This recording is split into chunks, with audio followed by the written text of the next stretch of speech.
Hello, everyone, and today we're with Sigismund and Cardinal Copia, and we are going to be doing a World War II community podcast with them, mostly about a bunch of different things. I think more about Louis Otto because they were both members of the NSN at one point, so it's very important. But it's also have some stuff about Nerfer Dude and Alex and a few other things for World War II community.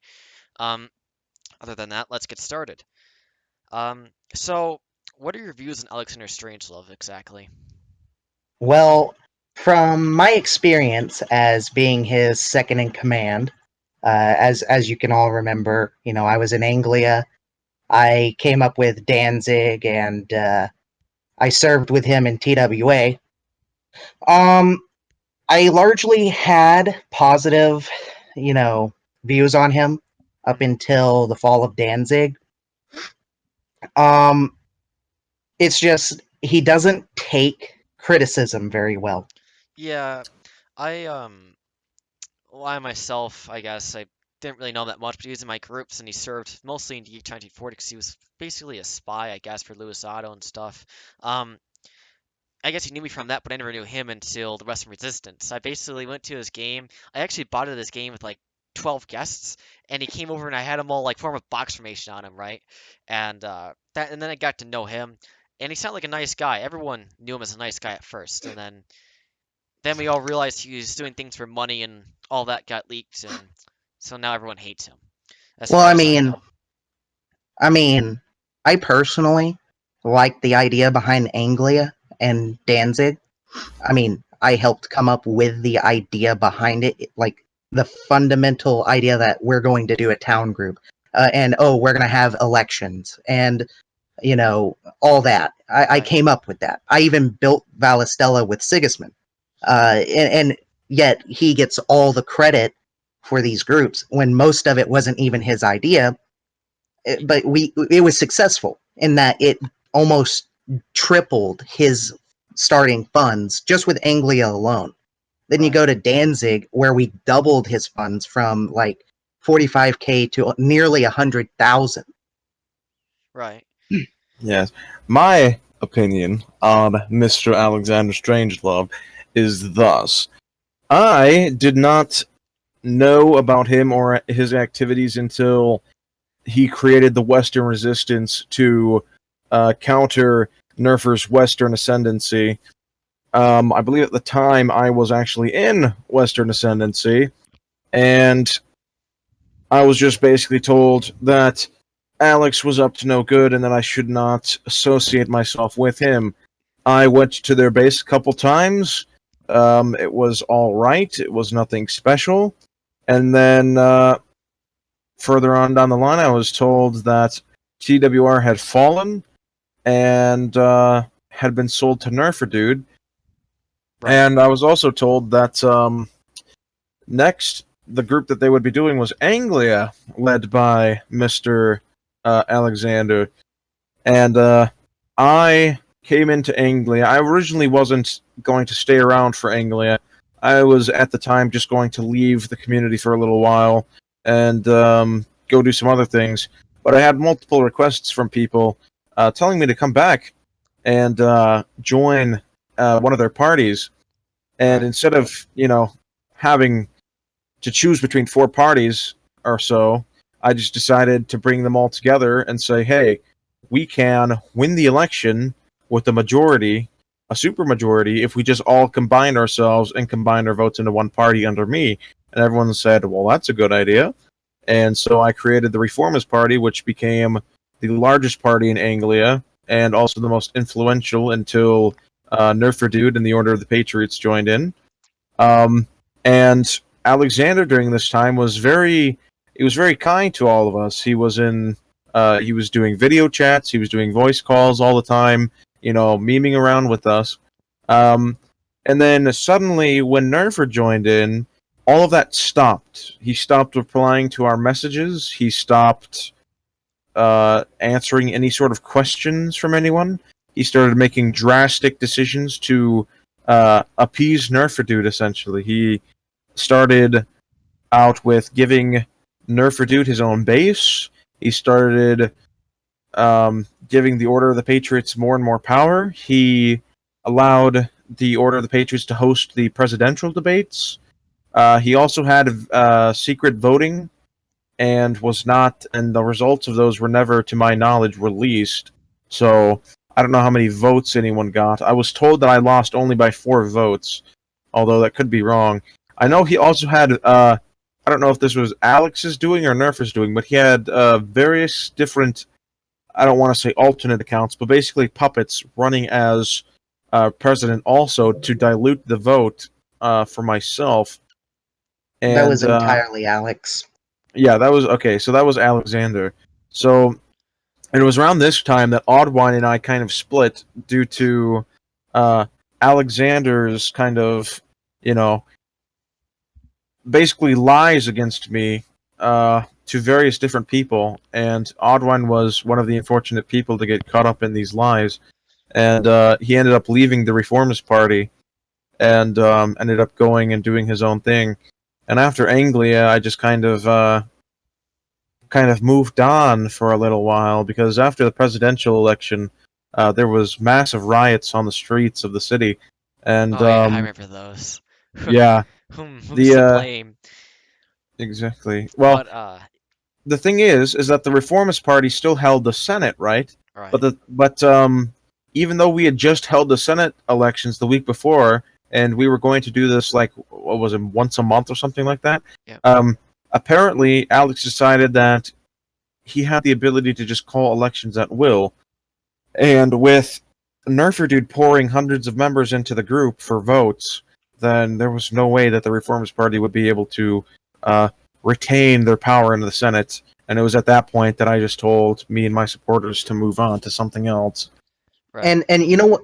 I hate to interrupt and all that, but you know what really killed Anglia is that Alex didn't have the mental fortitude to tell Nerfer that he cannot violate the rules that were already set in place. Mm-hmm. He just let Nerfer run the show.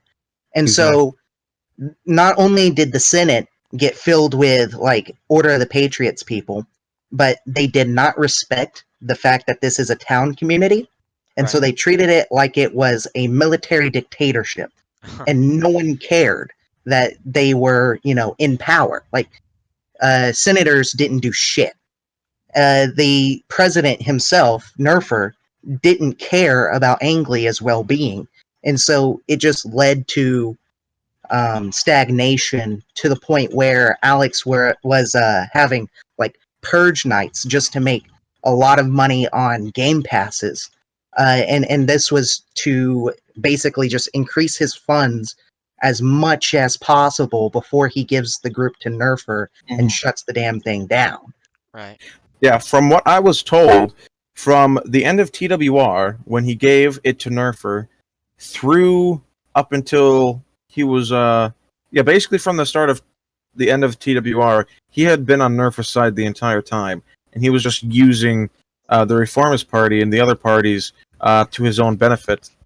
And from what I know, he was also feeding Nerfer most, if not all, of the money that was flowing from Anglia. Yeah, he basically bought his position as chief of staff in TWA. Mm-hmm. And later on his position as Lord Minister. Right. So anyways, moving on. How do you feel about TWSI deletion? Personally, I think it was, it was not well deserved, because, what Nerfer is trying to do isn't necessarily the wrong thing, and he's definitely not a neo-Nazi. Like, getting deleted for being a neo-Nazi when you're yourself a classical liberal, that's just kind of insulting. Right. So the lies that were purposefully, said about them to the moderators in order to get them deleted, I just feel like that's something that Lewis would have dreamed of happening, but like he just wasn't intelligent enough to make it happen. Yeah. And I think that it's impressive that whoever did it, if it's Alex that did it, or someone else, whoever did it, whoever it is, it's kind of impressive. Yeah, Yeah, I've seen Confederate groups like Galactic Empires. A lot of groups got deleted. Mine never got deleted. Well, Scotland. I know the other ones got deleted, yeah, but my Scotland almost got the game almost got deleted actually because we had a hanging thing. And there's many other reasons for games getting or groups getting deleted. It's very scary about what you put in there and stuff because some people don't do it on purpose. The whole thing of the German groups, people don't know about those getting banned when they make them, that they can easily get banned for something as simple as a uniform or a Stahlhelm, and then they get banned. So it's very scary. If someone could do this to TWI, I just worry, well, can you do this with other groups as well? Because if they can do this with TWI, they can do this with any other group depending on what they did, because no one's really sure what they did. Some said it was because of the whole memes that John made, but Roblox doesn't know anything about Discord. Anything that happens on Discord, Roblox doesn't care about. Other than that, um, yeah, I mean, it was quite the thing. When I heard about it, I was like, no, no, this has to be a meme. These guys got to be memeing me. And then I realized when my inner circle was talking about it, I'm like, oh crap, yeah, this is legit. So I looked and I saw the group kind of deleted. I'm like, what could have possibly happened? So, Well, hopefully, this is a wake up call to the people in the Axis who are like, oh, I can just put this Nordic rune as my group's logo and not get deleted. And herder, I'm just going to change a couple things about the Nazi uniforms. And it won't get deleted. We can keep the Imperial Eagle or German Cross or whatever the fuck on it.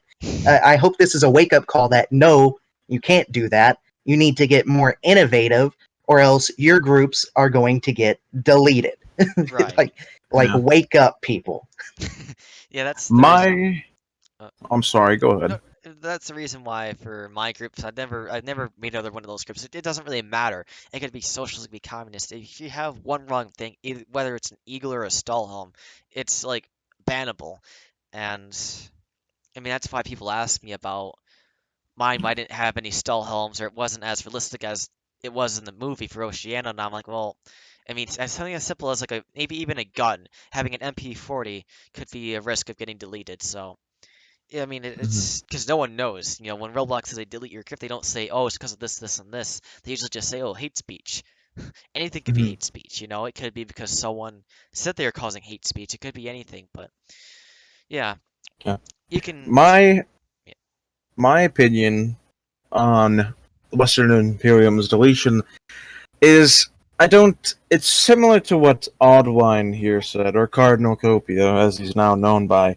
Um, I think it was not deserved, especially since Nerfer is often not the one who is going around and reporting groups, at least not anymore, to my knowledge. right. Um, the the necessary requirements of that happening is so basically the lives required to have that happen were so astronomically large that many people didn't believe that any sort of action like that would come, and that's why I believe it was in your podcast actually that Nerfer dude said that he was shocked. He didn't think that any ally group would be able to be deleted.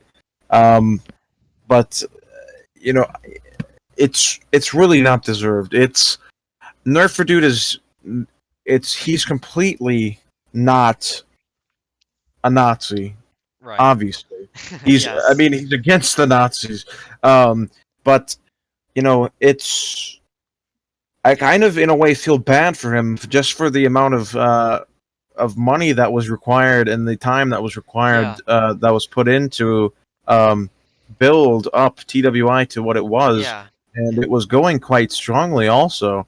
Yeah, Um, there was. I remember seeing like more than 100 people on TWI. I'm like, oh wow, that's a lot of people. And then it moved down to 50 people for maybe a week, but it was pretty active, pretty yeah, impressive.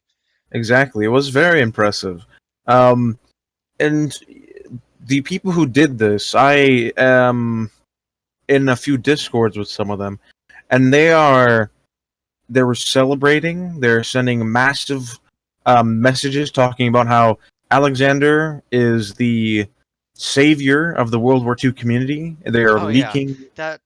Well, that's out. All of that is outdated. Of course, no one, ever since he betrayed me, because a lot of people, I'm not trying to be arrogant or anything, of course, but of course, a lot of people do watch my videos, and I do have that sort of, I wouldn't say influence, but you guys know what I'm talking about. And so when they Mhm. saw that I was betrayed by Aleczaender, it wasn't Nerfer dude, it wasn't Lewis, it wasn't anyone else. I was betrayed by Aleczander. Everyone was like, "Oh wait, Aleczander actually is a backstabber."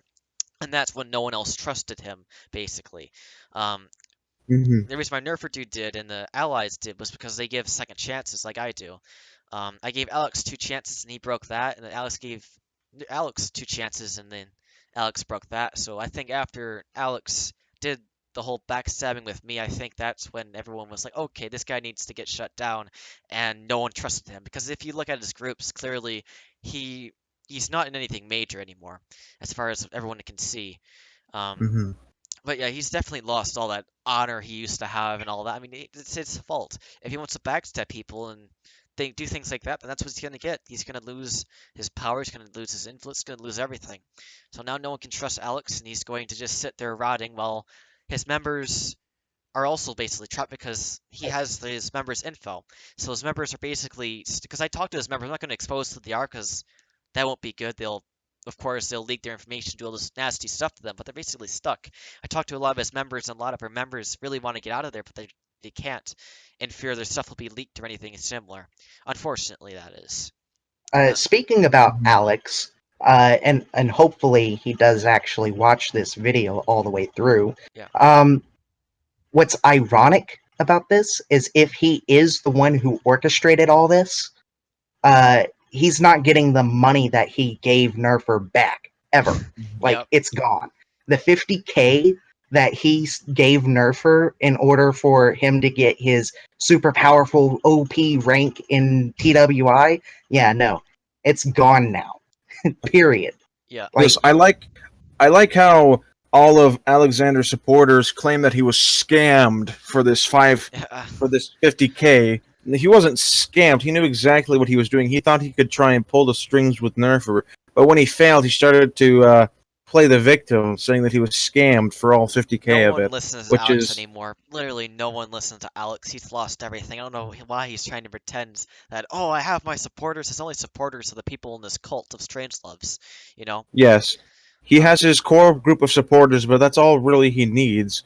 If he has enough money, he can just create a new group with advertisements, and the misinformed or not knowing masses will just continue to come in from other parts of the site and will increase Alexander's power, and eventually he'll just start spreading his message of lies to whatever amount of supporters he can get, and that's why he is dangerous because he is he has the ability to spread an ideology that really advocates for no ideals other than yourself, which is it's there's really been nothing like it before seen in the World War II community, in oh, my yeah. opinion. And I've been in this community for what going on 6 years now, something like that. And I've never seen anything close to his ideology. Um, like I said, what ideology? the ideology of basically anarchism. Essentially, It basically is. subscribe. He He doesn't subscribe really to any set of ideals except for himself. Well, he calls himself a classical liberal, and he used to call himself an atheist. Now he calls himself an agnostic. Oh my god. But like that flip flops Yeah, he every flip-flops 2 everything. weeks. I For an feel like he switches his ideology to fit his needs. Honestly, yes, and I he feel like More that's what he is. so than Vasiliev. More so than Vasiliev. he seems extremely bipolar in a way too, and of course he wouldn't admit that because if he did admit it, I think it'd be a weakness of his. But he does seem extremely bipolar. If it just, I mean, I know how he's trying to benefit himself, but the way he just changes sides, the most ridiculous moments. Like he knew if he could have just stayed with me working at Oceania, it could have become a huge success if we worked together. I mean, we both talked Yeah, about it, and he but didn't out of nowhere. He just out of nowhere he just quits when I he. wouldn't call that being bipolar. I would call that being naive. I Because don't he know. thinks that he can create these groups and that they'll all be giant successes. But when someone says something contrary to that, he ignores them And then when it obviously fails, when whatever it is that he thought was going to happen doesn't happen, he just gives up entirely and decides to move on to a new thing. He has a massive ego, I will say that. Right. He believes that he is forever in the right and that nobody except himself is relevant and important. Right. I mean, I think the same thing. But So anyways, moving on. So what are your views about Louis Otto, or also known as Fur Creek, and all the other names that he has? good old Papa Louie. Oh boy. Pretty big question. He has fucking autism. That's what. Jesus Christ. Yeah. No, seriously, he has fucking autism. Oh, we're gonna start a ethno state in Washington State. Yeah, we're gonna call it the Pacific Northwest. I mean, I know that Harold Covington and all the other neo-Nazis over there are like, yeah, that'll work. And I heard about Harold Covington's death, and I'm still wondering who's going to lead that state now. Who's going to lead that movement? I mean, I've heard from Alex that Lewis has said that he is taking control of the whole organization, but personally, I cannot verify that, Right. as he was withholding information in exchange for me, being forced to negotiate with Nerfer on giving him back his money, which I never did. I never actually negotiated that. I just told him, listen, if you're not gonna tell me what's going on in the community and what you're not gonna convey information that you have that's relevant on that subject, and you're gonna be a bitch about it, then you can go ahead and fuck right on off. Right. I don't need to put up with that shit. Yeah. But back on topic. That's a discussion for another time. Lewis has a very authoritative personality. If you ever, get into a conversation with him, he is always the center of the conversation. Oh yeah. And everyone who is around him agrees constantly with him. Like, there's never someone who, speaks out against him, because if they do speak out against him, then they get doxxed and exiled, like excommunicated. That's what he calls it. Right. So he is in this echo chamber where people are always telling him that he is the new Hitler, that he is always going to win, and that It needs a everything he's doing is a reincarnation. good idea. Yeah, there are people who literally used to tell him that he was God. So What? he had Wait like a a second. cult What? around him.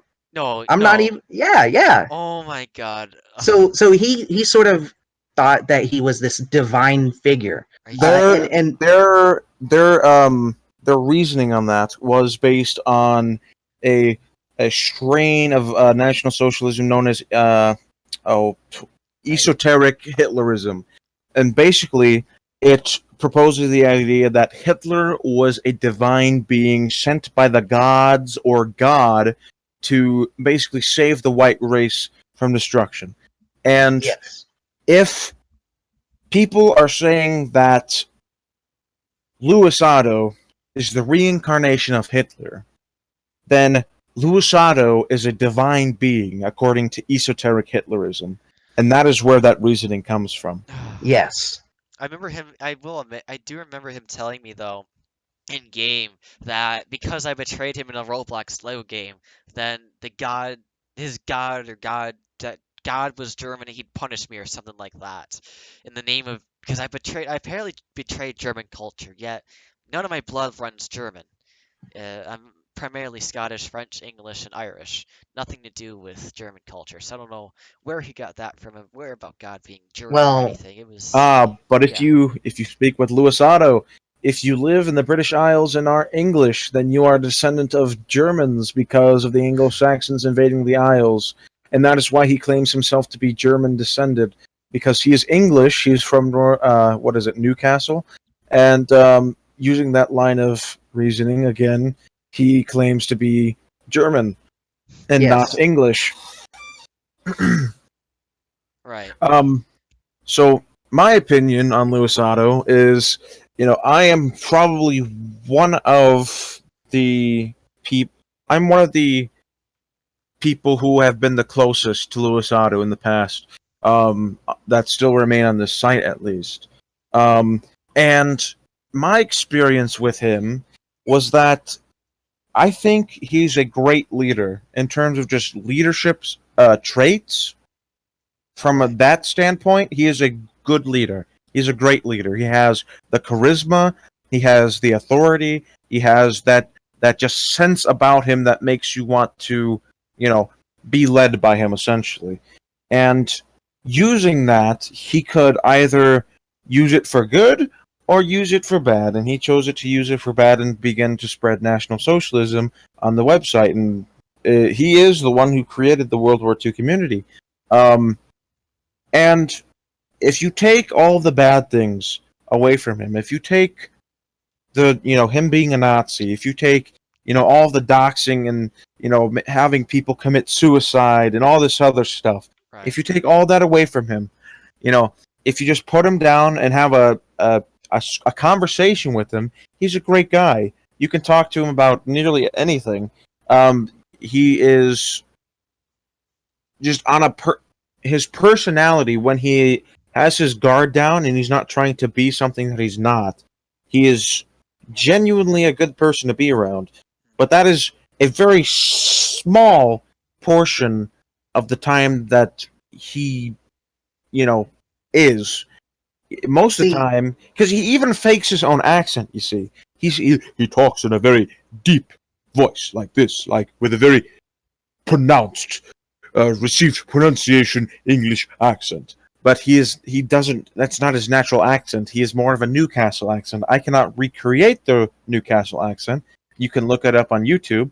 But it sounds very, I don't want to say goofy, but it's certainly not as formal as the received pronunciation that he uses.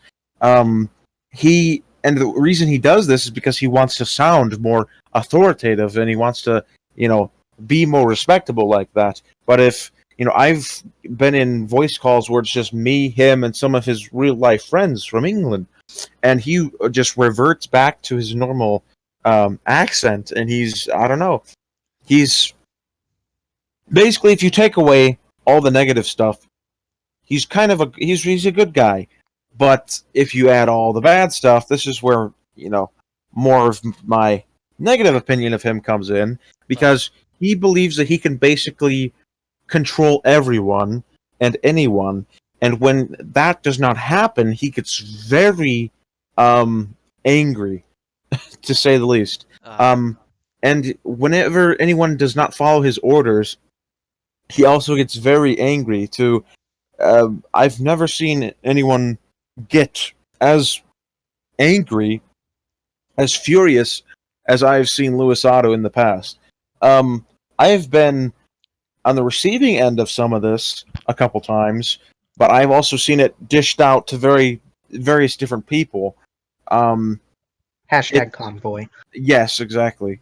Among others, including Fast Redneck, or Fast Morbid as he's now called. Yes. Yes. Yep. Oh God. But when you get him angry, he will just shout down his microphone to the point where he's unintelligible, and that it's just amazing that he can get that furious about something. He takes a lot of things, I think, way too seriously in some cases, but then he decides, I don't know, he wants to spread Nazism on Roblox of all places. It's not exactly the most serious of things. I know he's tried to distance himself from that lately, but I don't think his past will ever fully escape him as much as he would want it to. He has, to this day, people still coming to him and saying, "Oh yeah, you're from Roblox," so on and so forth. And many of his followers, I know, at least a few of them, have been disillusioned by this because simply of the fact that he used to be on Roblox spreading Nazism. But according to Nerfer, what Nerfer hopes is that eventually Lewis will see the error of his ways and then go back and lead a normal life as a normal person. Although I don't know if that's exactly realistic. I don't think mentally he is able to do that. I think he has some sort of mental disorders that are not diagnosed. Because from what I've seen, he is, for example, he used to have uh, his right hand man Klintonkydoimos, who was, I don't know if he started in UDIS, but I know he was in Austria Prussia and went to about somewhere in Bombardos, the second or third Bombardos, Right. and that he said to me that he was the bestest friend that he had ever had. Um, and then when Clinton had gone away, he had spent quite a lot of time just kind of, going over and over about what he could have done differently to keep Clinton around. And he kind of obsessed about Clinton, going as far as, other things we'll mention. But, Well, it's. didn't he get so depressed after Clinton left that he threatened to kill himself? Yes, exactly. Holy shit. Yeah. And eventually he ended up turning to me, and he made me his deputy leader. And he tried to establish that same kind of connection with me. Like, I remember quite vividly, I was going to watch a movie. I believe it was Guardians of the Galaxy Volume 2 with some of my family. Good movie. And yes, it is a good movie. And he messaged me randomly out of the blue, "What movie are you watching?" Because I believe I had my Snap Maps on, and at the time he still was operating on Snapchat, and he had just been looking at where I was the entire time, which is quite disturbing. But then, I told him, and he just basically said, all right, enjoy the movie, so on and so forth, and it was the most, it was the friendliest I had ever seen him. Immediately after I had gotten the position as deputy leader of the NSN. Um, I don't know. I really can't explain most of his actions. I can't explain what goes through his mind other than he. It's pretty much that he's delusional in some cases, such as, creating the Pacific Northwest. But then, you know, I don't know. Let me tell you what I think about Lewis. Is I think Lewis is using the ideology to get such intense loyalty. Because I think with Lewis, because I can kind of, I don't want to say I relate, but I kind of see, because you said that he got really depressed when he lost Clinton, and he got very friendly with you. I think what he wants is just a huge following, and I think they get that he had to use an ideology to do that. Because I feel like because I was a part of a community like that, and I met real not socials, and the whole loyalty aspect wasn't really loyal to one person because it was loyal to the ideology. But when you go to Lewis's groups or followers, they're all just loyal to Lewis himself, no matter what. Mhm. If you ever met him, he doesn't make any alliances with other not social groups, and you can really Well, see Exactly. well, of yeah, what he is. he has a god complex. I Mhm. really think he does. And Hmm. I heard Sigismund say that he has a nicer side to him. I've never seen that side of him. Yeah. Because The the thing nicest is, thing that he said to me is that I am an autistic retard. Like that is the nicest thing he has ever said to me. well, So when he says, "Oh, he has another side to him," I've never seen this side. I'm not saying that it doesn't exist. I'm just saying that the way he treats everyone else around him is like that they are his servants. Like Right. he has this hierarchical, authoritative He says mindset at all times. he said this thing Mhm. to me actually. I remember when I left him, and we spoke, and he said I was worse than the Jews, and I'm like, how? And he's like, well, you betrayed me, and I'm just like, well, I was just so Yeah. confused, and eventually we spoke, and we had this long conversation. I don't really remember what it was about, but eventually he just started listing all these good things about me. He's like, well, look at you have great leadership knowledge. You know all the things you have, the loyalty like you have. Like he always mentioned my loyalty, that it was something that Mhm. he admired. Like my system was something such that I had something that he didn't have, or something around those terms.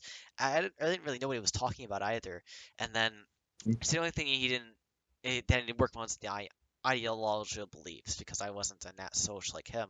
I was more about the loyalty aspect and nationalism and that kind of stuff. It was less extreme version of his ideology, and he wanted me to be a bit more into it in a way, because my loyalty is in fact, as many say, extreme, but it's not like I ask people to come to my house, I ask people to do this, I don't track their little IPs, I don't go that far. And I have them worship me like gods almost. Although you must admit like you don't hear any mass betrayals and leaks like the way, because yeah, I'm not gonna go into it. I'm going a bit off topic, sorry, but I think you all get what I'm talking about Lewis and Right. stuff. But here's the thing.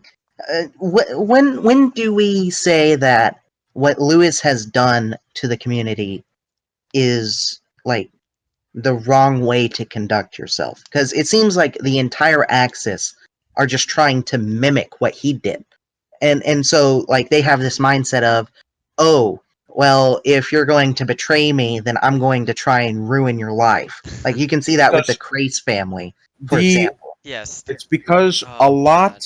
a lot, if not all, of the Axis community is somehow descended from Luisado. It doesn't That is matter very if they true. were. It doesn't matter if they were never in one of Lewis's groups. Someone somewhere along the line trained them to be Luisado, like essentially, or want that persona about them. Because Jealous. Luisado, yes, he has complete control over someone. If he can get into your head and um, convince you of the things that he is saying, he has complete control over you, and he will have your complete loyalty. And this will continue until something major breaks that illusion. And it's and everyone wants that kind of power. I feel Honestly, if that he wasn't, absolute power over people to do if he, whatever you want. yeah, I think that if he wasn't a Nazi, he would be the world's best politician, Hmm. Yeah, basically. he's very charismatic in what he says Yeah. to an unbelievable degree. Um, He if you would be ever, a very great political yeah, speaker if he exactly. wasn't such a Nazi. Mhm. Well, Yeah. you said earlier that you hadn't seen this nicer side to him, and that's because not many people have. The only people that really have are his real life friends, which I believe he doesn't even communicate with anymore, and the people who he has decided to let into his little circle of him, which it's pretty much just the deputy leader of the NSN, or at least it was when that was still a thing, and it was it's shocking actually to see that kind of nicer side to him. I remember when he sent me that message about have a nice movie, so on and so forth. I remember thinking, wow, this had never happened to me before, and the only side I had seen to him was the leadership side of the idol, the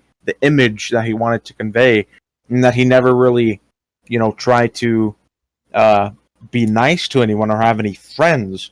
And I Right. think that's kind of his problem. I think part of what he wants is I think he wants some sort of friendship, but I don't think he knows exactly how to go around doing that. And so he basically just takes one person at a time and tries his hardest to a rather creepily degree to have them be his friend, and then eventually they move on or do something else, and then he is devastated by this. That's kind of what happened with Nerfer, because back in Ostrat, Nerfer kind of began filling that role. I think that's when his mindset kind of started, when Lewis's mindset kind of started about doing that. And when Nerf betrayed him, I have many screenshots of correspondence between him and Nerfer, where Lewis is basically begging Nerfer to come back to Ostrat. Who actually betrayed who in that scenario? Because I remember waking up and seeing that Nerfer was given Ostrat.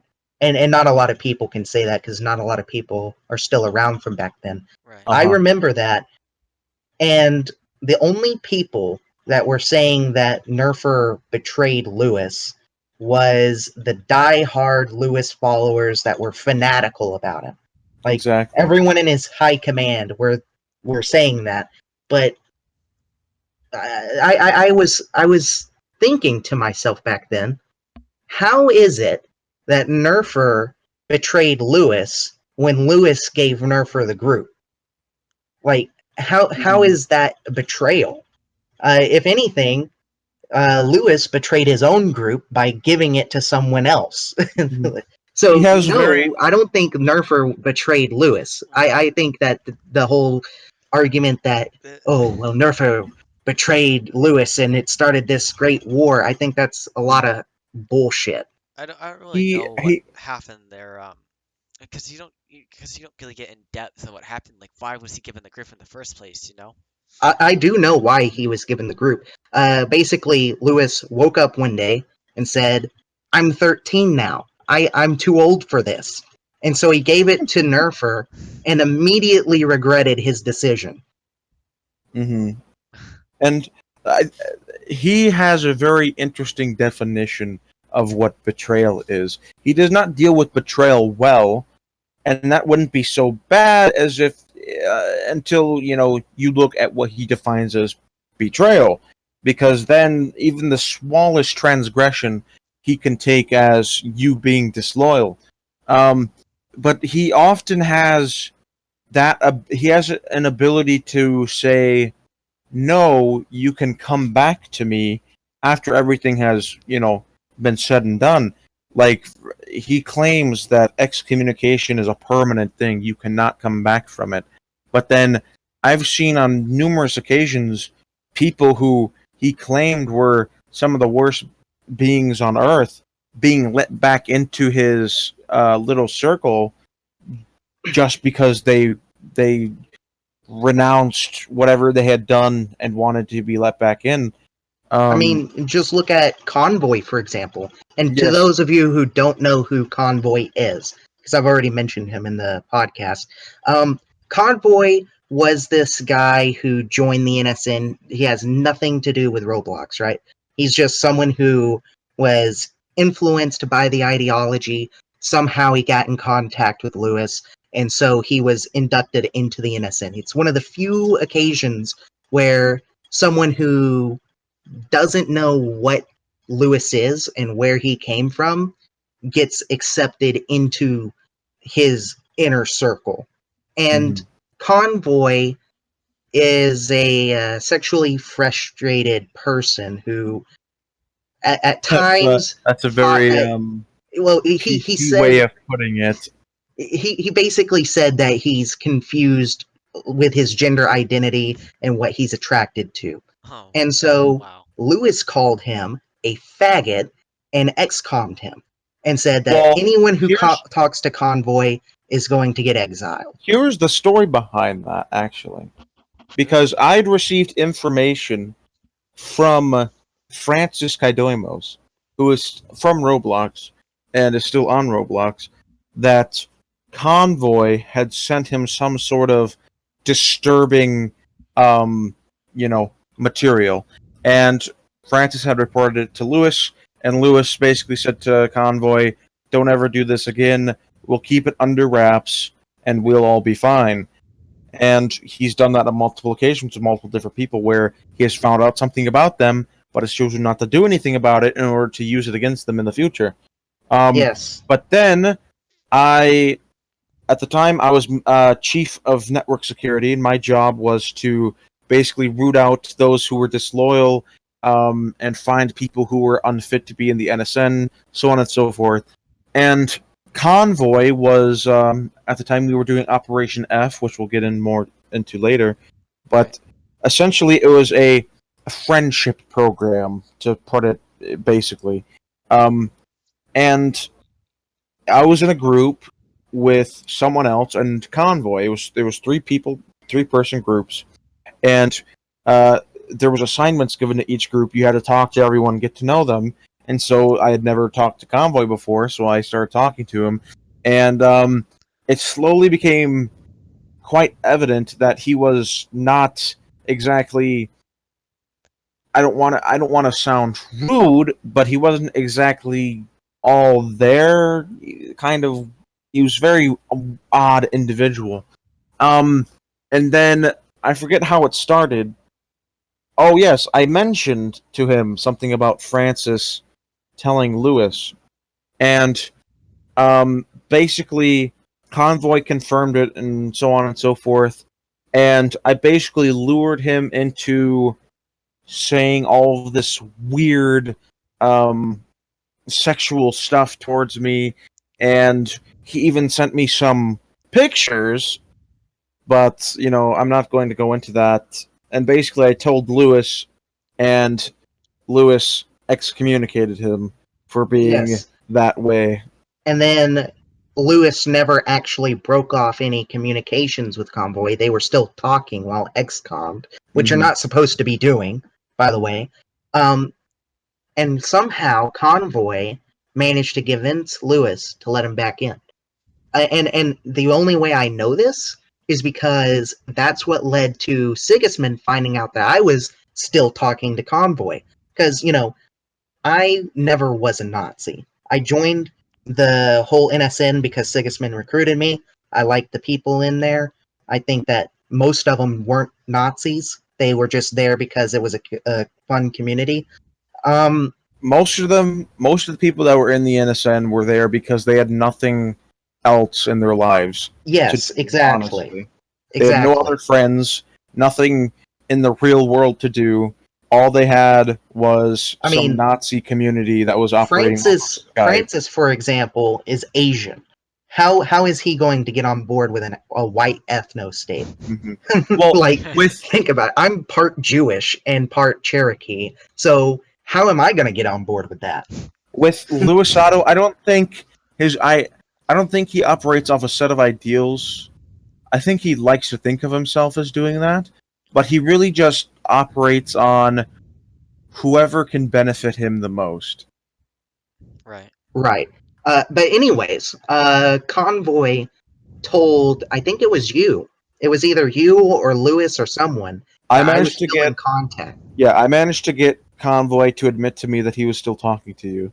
Yes, and that led to me getting excommed. No, that was not what ended up you getting excommed. That was part of the reason. It was a few months later when I found you back on Roblox. That's when you got. Oh yeah, that. Oh yeah, I remember now. Because Lewis was like, no one can be on Roblox. No one get on the Jew blocks, or else you will be excommed. And then you get on, and I'm like playing Game of Thrones or some shit. Oh, what? And like, yeah, and Sigismund joins my game. He's still wearing the Austro-Prussian uniform and shit, and he comes over to me and he's like, "Why are you still on here?" And I'm like, "Leave Goyim," and leave. And that's how you get excommunicated. Yes.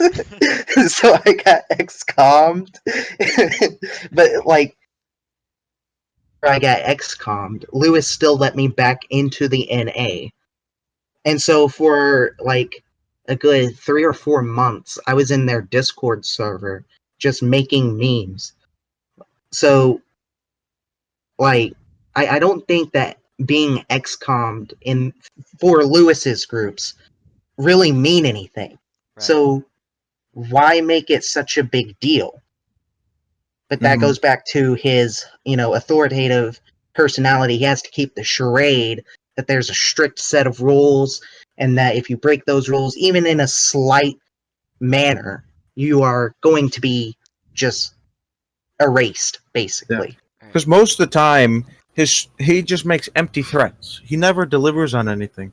He'll threaten to dox you, and then he won't do it. Except for General John. Yeah. He did that. Well, that's a special case. But for most of the time, his threats are empty. He only makes them for you to stay in line. when it comes down to actually doing them, he doesn't do it. Right. So is that all you guys have to say about Lewis, or is there any more I want to add to this?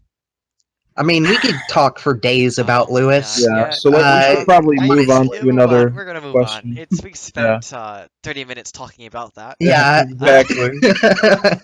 Um, so Sigismund, this is one for you, Cardinal, if you want to get on this, but the most I've ever heard about you, Sigismund, is about you made me believe that you're a pedophile. And I mean, Cardinal once told me this as well. That's how I learned as well. Um, I don't know how you want to react to that, or I all I heard was that something to do with the NSN, but Ah, yes. Okay, so basically, this rumor started shortly after I left the NSN, after October 2017. Um, I I think it was later in October when the rumor started, or maybe it was in November, earlier in November. But essentially, because I had information about Lewis, he threatened to release my information, but he never ended up doing that. So instead of doing this, he decided to start rumors about me. And the only one that really stuck, and the biggest one, was that I was a pedophile. And this rumor basically was made up of various different chat logs with a deleted user, and he claimed that this was Untitled, who at that point in time had been off of the game for months and had been out of contact with the NSN for months. right. And he had all sorts of information on there, which he later took out. I don't know if people know, but there was two different versions of that screenshot. One of them had a lot more information on it, and one of them didn't. But the one that didn't ended up getting circulated more. But basically, yeah, it was just a bunch of essentially faked logs with a deleted user. And Lewis would never admit to this because I had sent around similar things about Lewis. And that's partly one of the reasons why he started spreading it around about me. But in, what was it? I think it was March. Me and Lewis ended up sitting down, and it was the first time we had talked since October. And we basically said, okay, we need to stop feuding. This is kind of childish. Let's both renounce the claims that we've made against each other. And I publicly renounced the claims against Lewis, and Lewis went and said that the claims that he made against me were false. Now, a lot of people didn't hear about this because he did not make it public. He made it private to a very select group of people because he did not want to be associated with Roblox. That was his logic there. I see. Yes. Now, The most recent, the second and the last occasion of this happening was in, I want to say, April, or was it May? Basically, there was this user by the name of Sanzo Nosaka. actually, I think that was in February. No, that was it during wasn't. Anglia. Anglia wasn't in February. Yeah, it was. Oh, It was in it? February to March. Was it really? Yeah. Well, it was in March then. But no, because it didn't start until April. No, it didn't. Yes, it did. No, Because because in April, I was in TWA. Okay, well, let's say it doesn't matter when it started, but essentially, there was this user named Sanzo Osaka, and I think he's about 10 years old, and he has a history of starting drama between people. And essentially, what he did was get someone to Photoshop a photo of me and some genitals, and he sent them to Alex as evidence that apparently I had sent him this image of myself. And Aleczaender started spreading this image around to all sorts of people, mainly within TWA, because, at that point in time, he was third in command or whatever of TWA, Right. and a lot of TWA began believing him, including Nerfer Dude and General John. But then I don't know how much time had passed, a couple weeks. But I started talking to Sanzo, and I got him to admit that what he had sent to Aleczaender was photoshopped, and that it was all fake just to basically start up drama. And I sent this to Aleczaender, and he got us into a chat, me and Sanzo with himself, and basically we diffused the situation. Aleczander renounced his claims. Sanzo renounced his claims.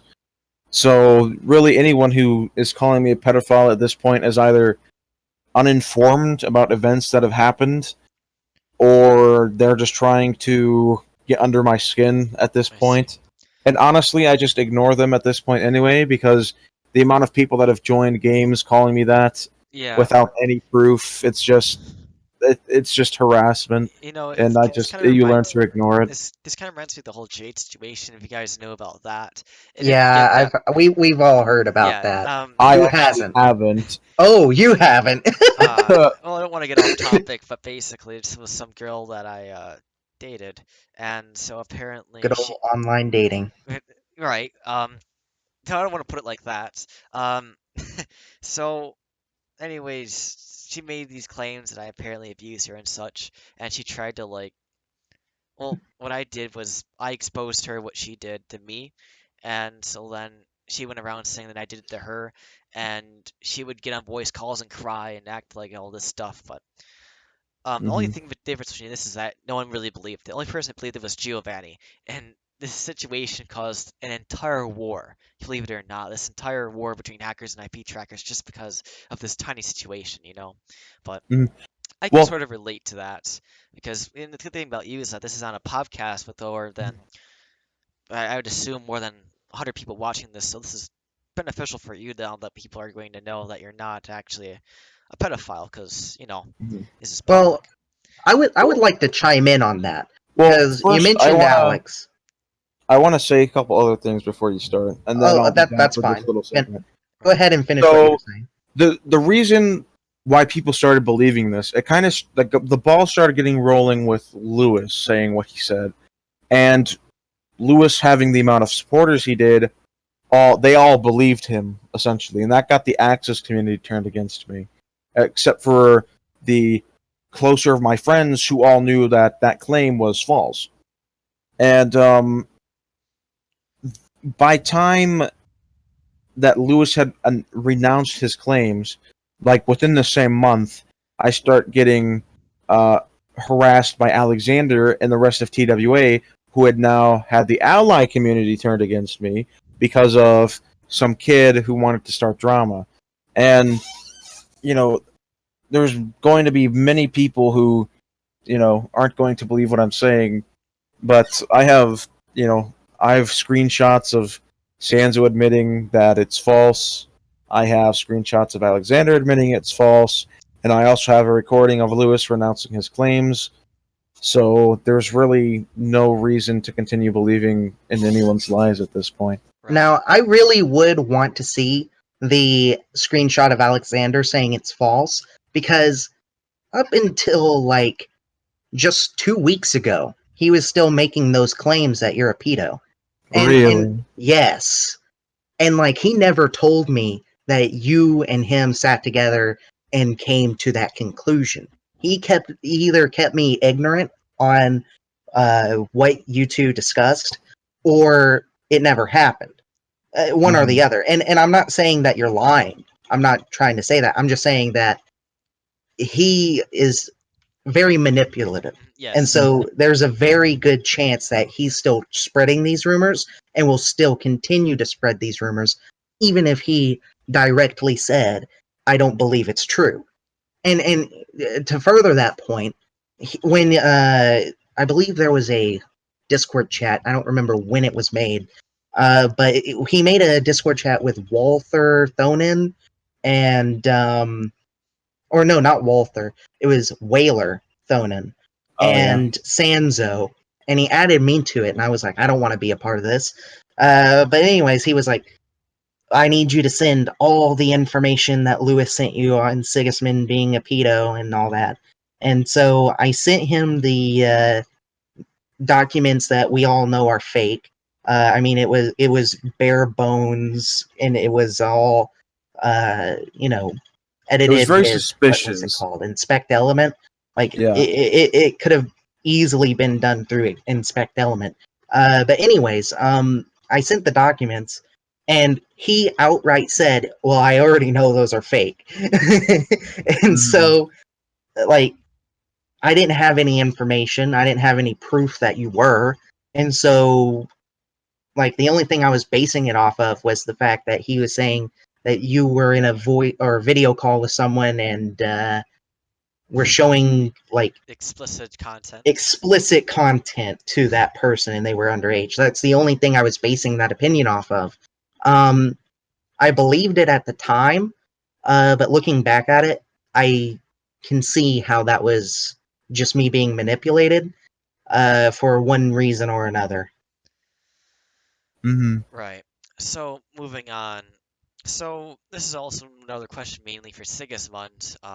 Do you think Aleczaender will be a success in any way possible? 'Cause I remember joining your game and I got banned. I don't know for what, but I apparently was an exploiter exploiting your games. When I got unbanned by you, I think someone unbanned me. But after I got unbanned, I just remember Aleczaender just dying for months almost. I think. I'm not sure, but I mean. What do you think about Aleczaender so far? What do I think about Aleczaender so far? Well, we originally launched in April, and for the longest time, well, we were created in April, and for the longest time we were stuck in the development phase. And then when we finally launched, we got about 200 members Right, off of the first just one day of ads. right, Um, and at that point in time, in not Anglia, early Atlantropa, it was made up of primarily old Axis officers that had followed me from point to point in the high command.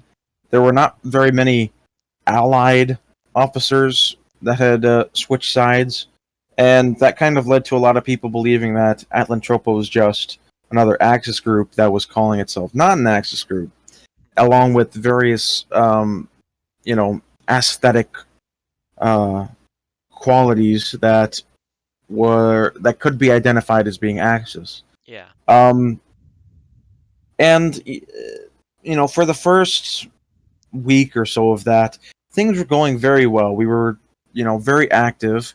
We had been raided multiple times by TWA, and Yeah, I remember we that. were I making, led the raids against you. yeah, we were making about 25,000 a week. Whoa, what? From Tito or from Aleczander? Yes, No way. it was mostly from donators. We were Di- gaining only a few thousand from Game Pass sales, but it was mostly just from donators. Um, and Wow. Shout out to Thrillcrest. yeah, shout out to Holden Whitman. Um, but you know, when I heard that Nerfer dude and General John had both retired, the purpose of Atlantropa, it didn't really seem to have a purpose then, because it was established to be a third option for people to come to who didn't agree with either the Axis or the Allied sides. I tried to do similar And things that was more biased towards the access. It was gonna be more like a something like that. But continue. mhm. But so at that point in time, I just kind of left. I announced that I was leaving, and stopped supporting the group. And we lost about 100 members over the next few months. We lost all of our developers and almost our entire high command. Right. And it just became a dead husk of a group, a dead shell of a group that persisted on for a few months before I ended up coming back later in July. And I came back, and I still had about 15,000 in funds. And I said, Nerfer has a new group in TWI. This Aplantropa can be a thing again. And this time I decided not to give up on it, no matter if Nerfer was still here or not. I said, okay, it was going to continue no matter what, and we started launching ads again. And for that, I think it was last weekend. For that entire weekend, we had at least 20 people at our base or so, maybe a little less. Right. And we got up to about 100 and or not 100, 314, almost 320 members, somewhere around there. Right. And we were doing amazingly good, and I had people coming back from the older versions of Atlantropa saying, I'm glad this group is back. I have good memories about this, so on and so forth. And then I have people who were, previously retired that are coming out of retirement that hadn't been on the game for months or hadn't heard of Atlantropa at all, that were coming back and saying, okay, this is an ideology, an idea that I can, go with, that I can, have fun with, Right. that, because I think people are tired of the two faction dynamic. There's, Lewis and Lavo on the Axis side, and then there's Nerfer on the Allied side, and there's not much variety in things, because sure, the Axis has a bunch of smaller groups, but Sure. they're all kind of the same. They all blend together.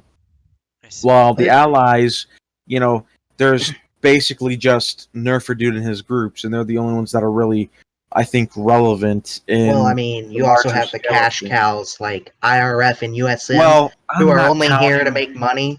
Yeah, I'm not counting USM and IRF because they don't stand for any set of ideals except money. Well, they don't even stand for playing and having fun. They just want your money. They are definition scams. Mm-hmm. So I'm only talking about the ideologically powered groups, the ones that started the community, and the ones that, in my opinion, continue to drive the community forward, and that's Nerfer's groups and Lewis's groups, now led by Lavo. Well, I mean, that's part of the reason why I came to Atlantropa recently.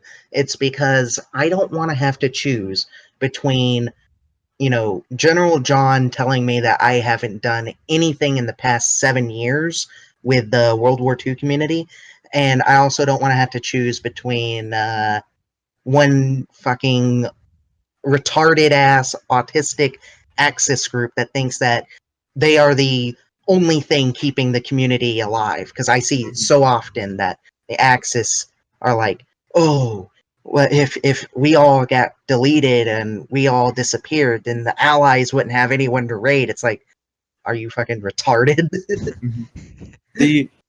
But like I was saying, the appeal of Atlantropa is it being a third option. It's neither Allies nor Axis, and that, in and of itself, just the concept of it has been what has driven a lot of people out of retirement to come back to us. Like the backup family, for example, have come out of retirement solely because of the concept of this group. Well, not all backups, but a few of them. Of course, not the entire family is going to come back, but the more noticeable ones, like Z backup and V backup. And we have all sorts of different families here that are cooperating with each other. We have, the Whitmans, for example. We have, or at least we had, well, we still have the Volksons. We have just a lot of people who have come together to kind of just cooperate and be their own thing against both sides. And neither side has really... The only people... Nerfer hasn't really acknowledged us yet. But Lavo, on the other hand, has acknowledged us, very prominently. I'm not going to get in too much about what he's done, but Lavo certainly... He's come to our group many times and said that he sees potential in Atlantropa. So to answer your question about, is it going to be success? I think it's already a success, just by the pure fact that it's getting people interested in doing things again. Yeah, and I mean, we're still making enough money to keep it afloat too. Exactly. It It's seems very successful as a matter of it's a very smart idea. You have people from both sides coming in, and you have people from, mhm, you know, places before coming in too. exactly. We have people from both sides. We have allies and Axis coming in. People from TWA, people from PRSR, people from Karavech, people from TWI. We have just people from all over the spectrum, all race, creed, and everything, Yeah, just coming together and forming something against what we perceive is a two predatory entities that really are more concerned about fighting each other than it is about the well-being of the people who are in the group. right. Um, so yeah, I think Alan Troop is a success, and that's just if I can get one side to admit that it has potential and that is a viable option, um, and that being Lavo himself, who is, in my opinion, the de facto leader of the Axis at the moment, as well as having people who haven't played Roblox for months, come back and join us just because it's a fun, viable idea. You know, that's enough for me to say it's successful. Right. The membership count, I'm not as concerned about. Sure, we have 300 some members. It's fluctuating. One day it might be 310, one day it might be 290. It fluctuates. That's kind of what happens with group members. But it's I don't know. I think it's successful, and Yeah. I think in the future when more funds are acquired and more ads start being sent out, I think we'll start becoming we'll start having more people come in and recognize the power behind the idea of a third option. And It's already we're definitely having people that I haven't even heard about before, just these smaller people coming to us and saying, yeah, I'm really inspired by this idea, and they're going off and creating their own groups that are third option related, and following our lead, trying to go against both sides. Now, this is not to be confused with the third coalition led by Lopi 1227, because yes, he them. is basically just an Aleczaender insider who is claiming to be a third option, but is really just anti TWA, which according to them is a third option, and associates very Eh, closely with the Axis. Or actually, my bad, anti Nerfer, not anti TWA. I It's mean, Lopi, he's interesting because one Yeah. second you think that he's Axis and he's like saying, "Oh, I'm this new Lewis, where we are the pure race bullshit," right? Huh. Even though he's like mixed and whatnot. Uh, Yeah, and he's then the next second, Mongolian. yeah, I know he's like part Mongolian and part some other thing. I think I don't really know the full story behind that, but anyways, one day you think he's Axis, and then the next day he's like, "Oh, but we're not." Yeah. We're third option is like how are you Well, what he is doesn't it? he doesn't claim to be a part of the third option faction. Yeah, He I just know. claims to be a third coalition, whatever that's supposed to mean. Right. And it's not even really a group where you can do things in. It's just a loose. It's just I'm in their Discord right now, and Same. it's mostly just various different people that are in the Discord and just meme around and don't really have any purpose. They don't have a they don't have a group place to go to. They don't have a set of ideals other Well, than anti-nerfer. what Lopi has said is that the group is specifically made for both the Allies and the Axis to come together to try and take down Nerfer because he thinks that they're ruining the community. I personally don't agree with that mission statement. I think that Nerfer isn't ruining the community. I think that he might ruin the town community because he isn't interested in the town community. However, I don't think that Lopi is justified in hating Nerfer for whatever reason he has. Right. Uh, Yeah. and I definitely don't think he's third option. That's just fucking Mhm. autistic. He is Well, something else. I mean, the fact yeah, go ahead. the fact that when TWI got deleted, that their entire Discord was full of people cheering and leaking, so-called nerfers information, which has proven to be false multiple times. Right. Just the fact that they would do that, it just shows that they're a bunch of unsavory characters, in my opinion. And they all Yes. they have animosity towards Nerfer. And at Lentropa, I've said this multiple times, I have no animosity, no personal animosity against anyone in this community. I don't hate Nerfer. I don't hate Lavo. I don't hate Lewis. I don't hate General John. I don't hate anyone. There is no animosity towards anyone. Well, what you got to remember is this is a fucking Lego game. Why would Yes, you hate exactly. someone over a Lego game? Exactly. That's the thing. And that, one of the things that Nerfer says is that, there's ideology on the game. Yes, there is an ideology on the game. There is ideals. There is, Nazism. There is, whatever Nerfer stands for, classical liberalism. But, it doesn't have to be like that. There can be people of various different ideologies. It doesn't matter. You just have to work together to create something bigger than yourself. And Well- Nerfer likes to take that and use it as an excuse for him, but then he outlaws basically any right-wing ideology or anyone who disagrees with him, and he seems to have personal animosity towards people, and he gets very worked up over a Lego game. And it's kind of what Lavo does too. Lavo, unlike Lewis, Lavo treats Roblox a lot more seriously than Lewis ever did, in my opinion. And he's getting on the same train that Nerfer is about, that he's just hating people and taking things way too seriously.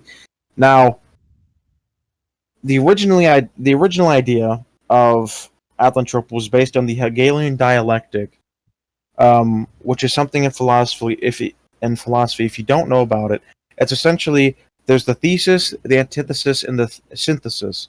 The thesis is the beginning state. It is the beginning argument, if you will, and that began with Luisado with the axis, and then the antithesis came along, which is the exact opposite of the thesis.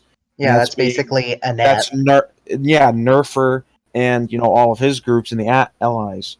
Right.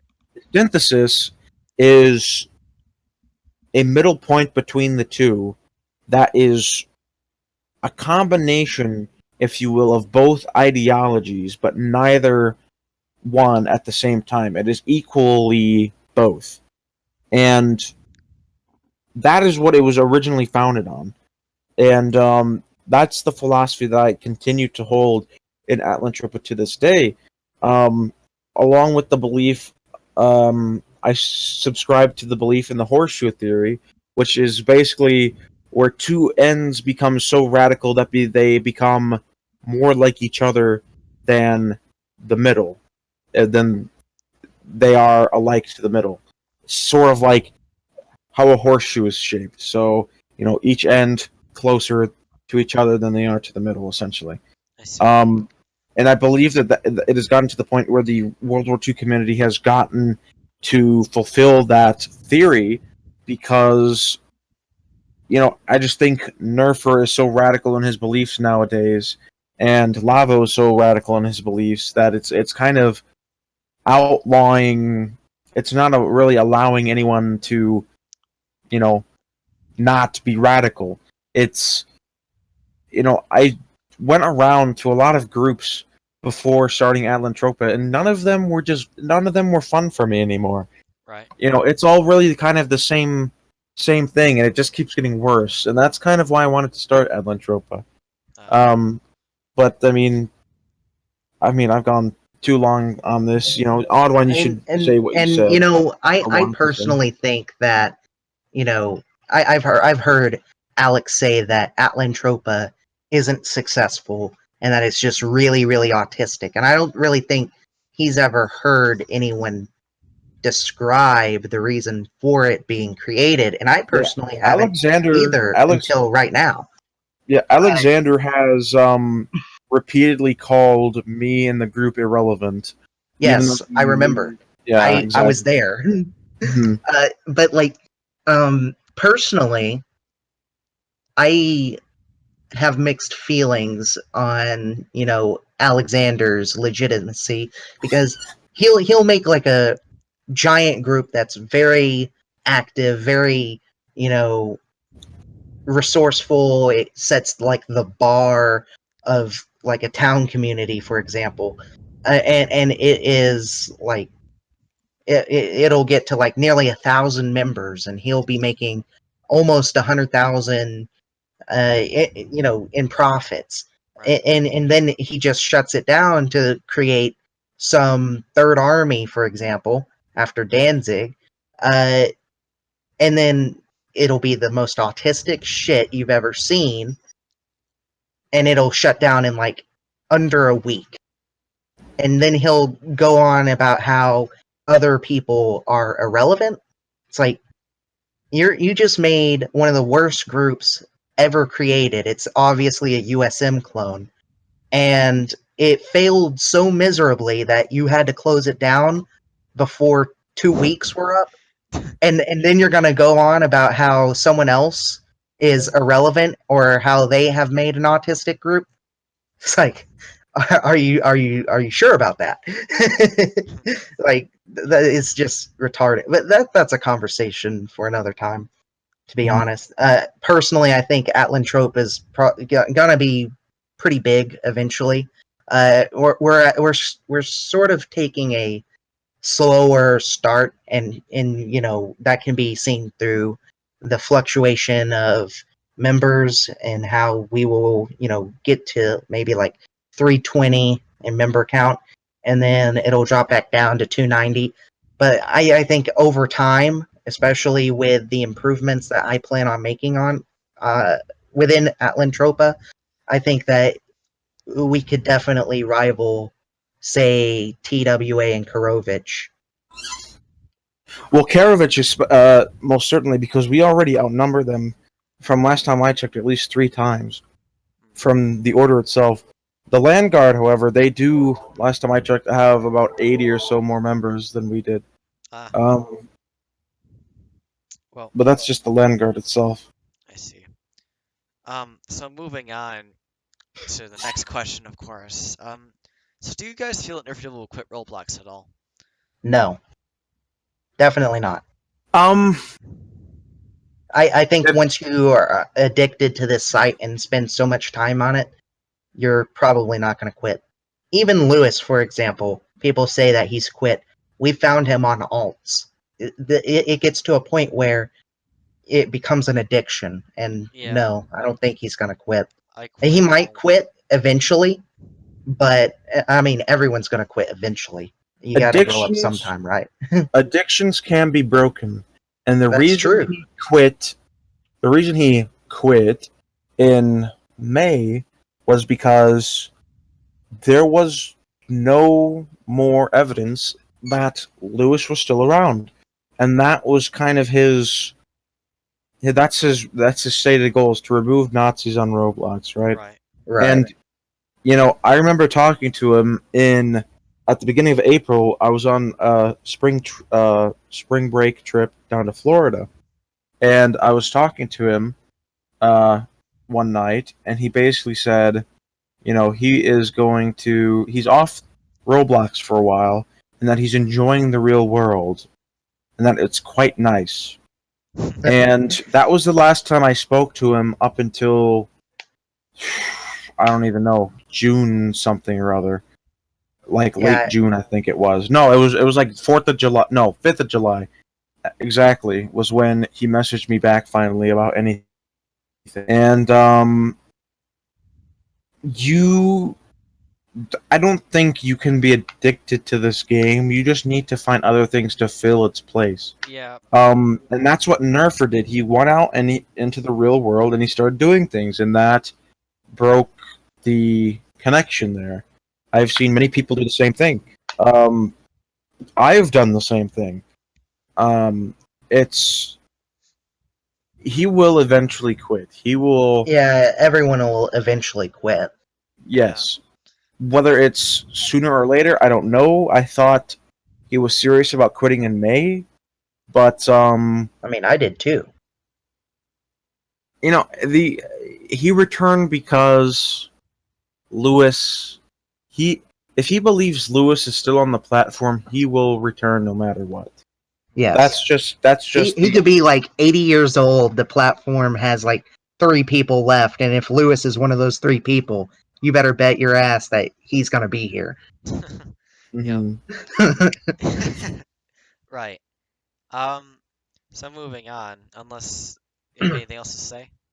Well, I mean, I personally, and I was, in the high command of TWA when he decided that he was going to retire.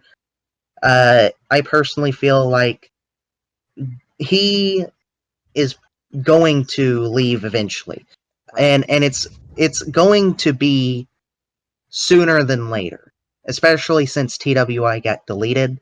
I think that he'll get the next group up and running and then leave. I think that's probably what he's going to do. I see.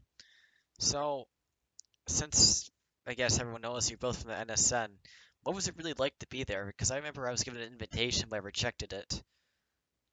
Yes, the NSN. Ah, yes, the NSN. All right, so I actually have a very interesting story on how I became a part of the NSN. I- This So involves me. yes, this involves Sigismund. All right, let me get Okay, situated. so All right, I'm ready. yes. All right, so back in April of 2017, I think it was mid to late April. I was in command of the entire army of Bombardos. I was a field marshal for Lewis.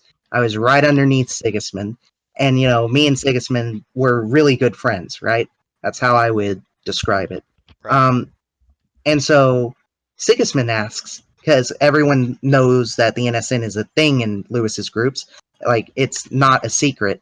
But Sigismund asks, "Have you heard of the NSN?" And when I say yes, he's like, "Well, would you like to join it? Would you like to become a part of the inner circle of Lewis?"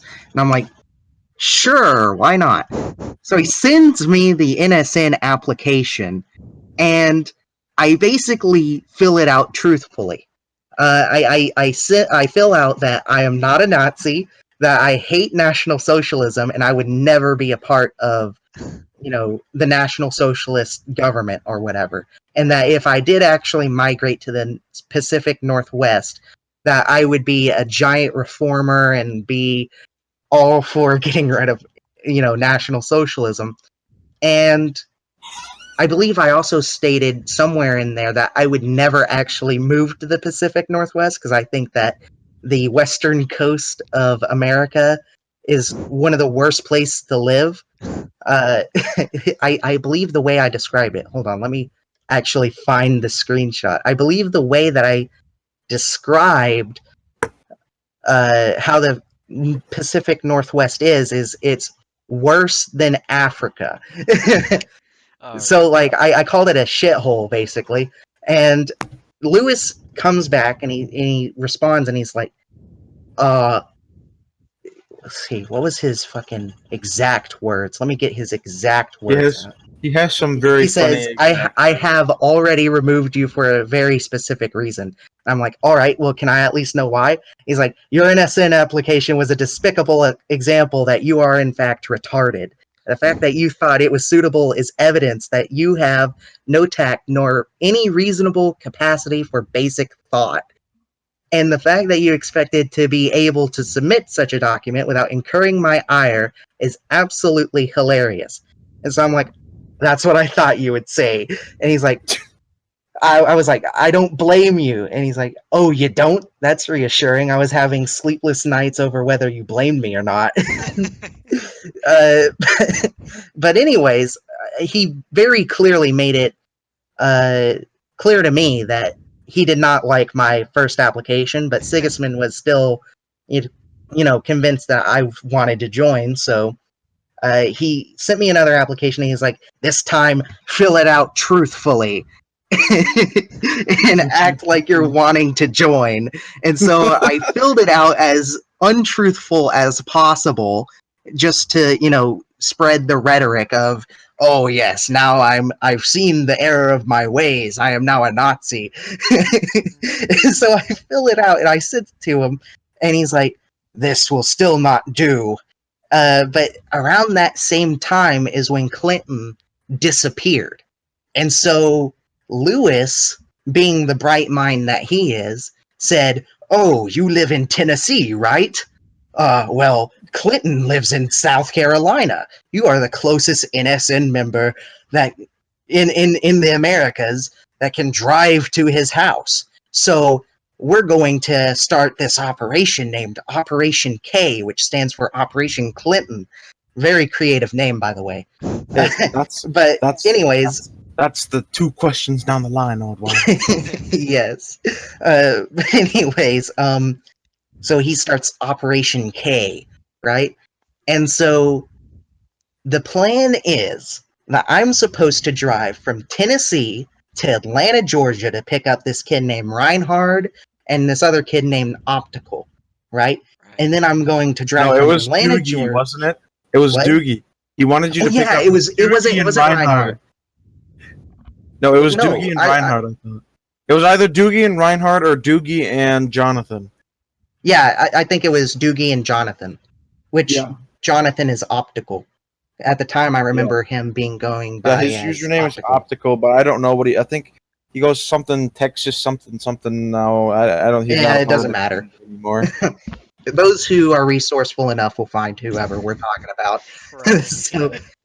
But anyways, so I'm supposed to drive to Atlanta, Georgia from Tennessee, where I live, to pick up Doogie and Optical, and then drive to Columbus, South Carolina, right, where Clinton lives.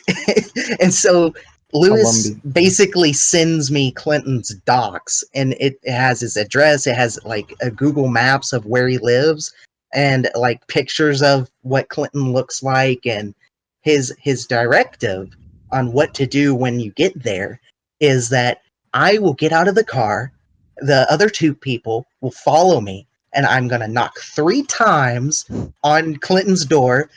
Not 2, not 4, 3 times. And then I'm going to slip him a piece of paper that will say, Lewis's phone number, and it'll say on the piece of paper, call me at once, this is urgent. And then I'm supposed to drive away. And if Clinton does not have a phone, I am to provide him my phone. Oh, wait, no.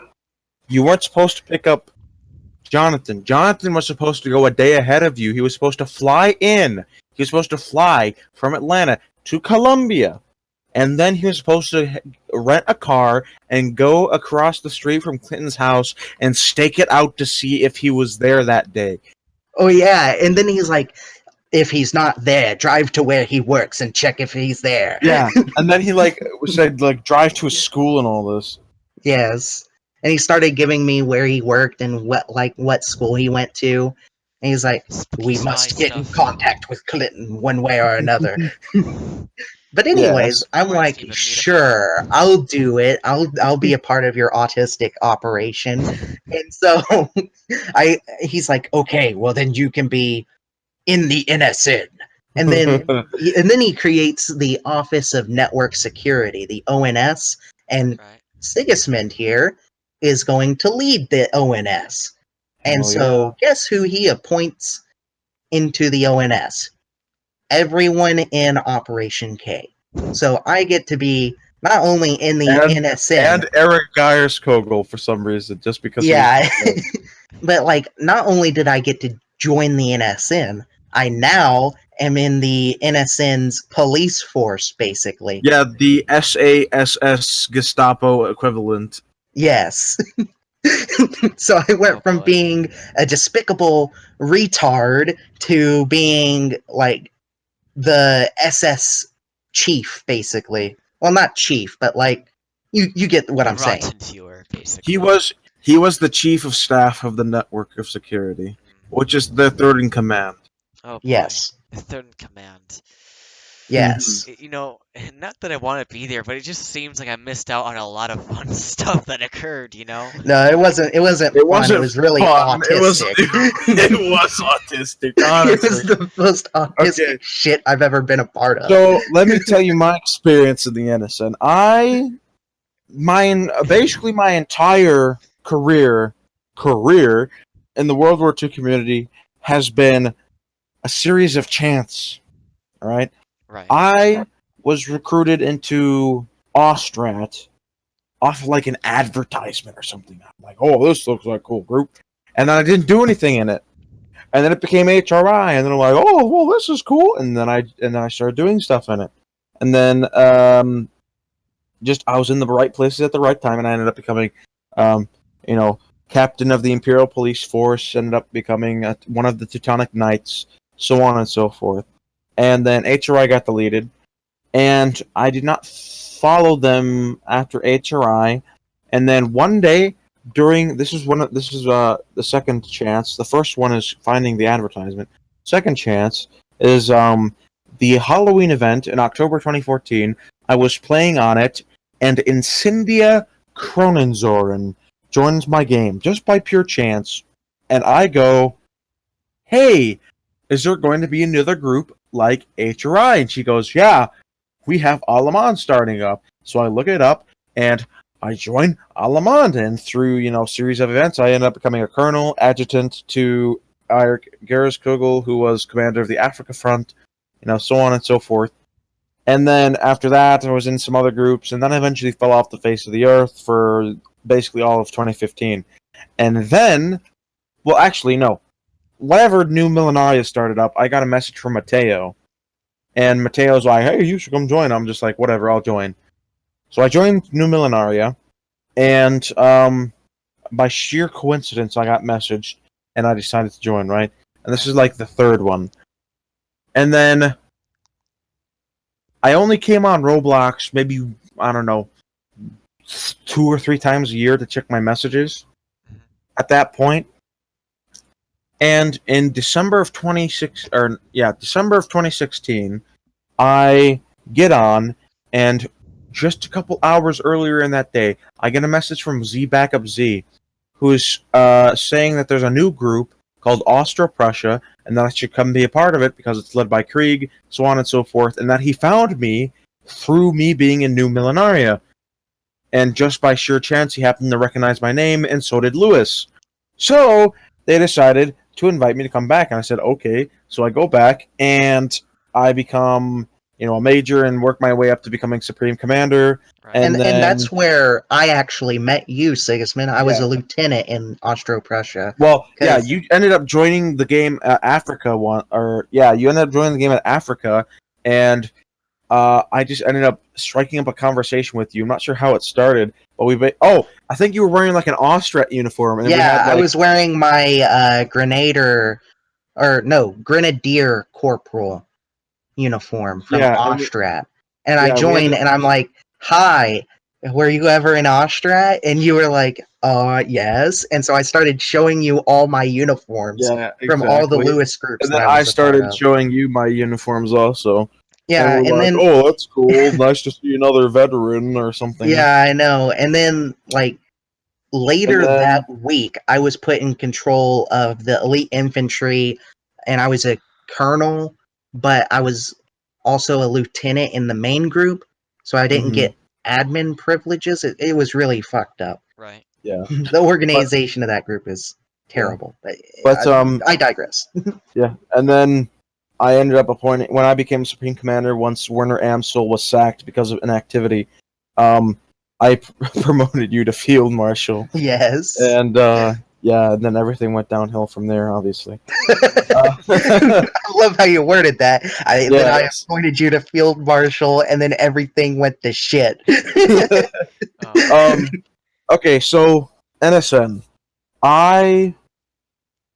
This is another pure coincidence thing. I was up really late one night and decided to go to one of the trainings. And this I would not normally do.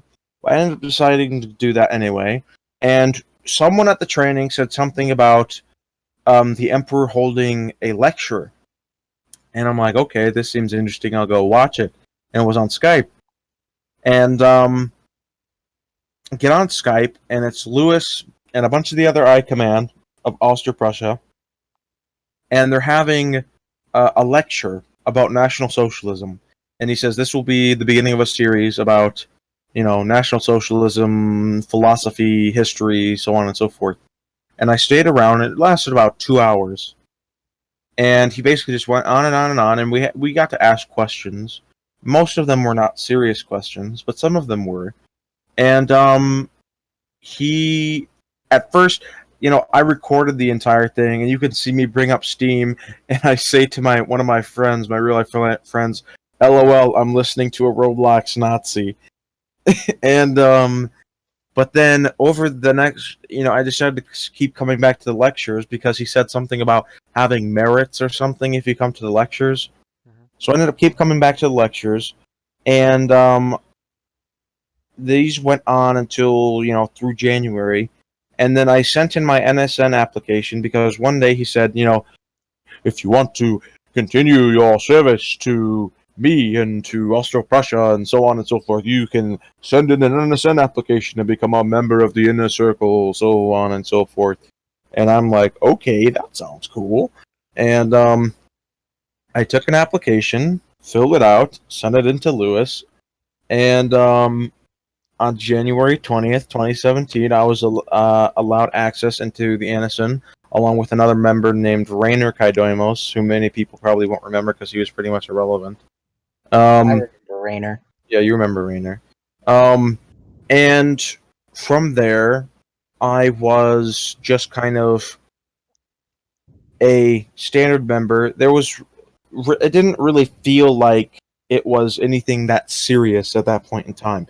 It just felt like, oh, this is just a cool little Roblox club thingy-mabob, And but slowly as the months started to progress, he ended up stopping the lectures in January. So they only ran for like a month, if that, a couple weeks maybe.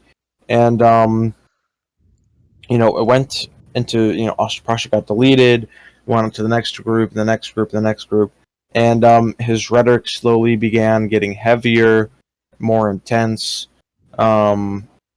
It basically just easing you into National Socialism, essentially. And he in February he started making us read Mein Kampf. It was mandatory reading for every member of the NSN. He ended up having 2 different reading groups that would meet at the end of each week and discuss, the certain pages of Mein Kampf they had read. And yeah, so Right. basically, he basically kind of just started conditioning you more and more, and in March, he ended up starting the assignments. And Yes.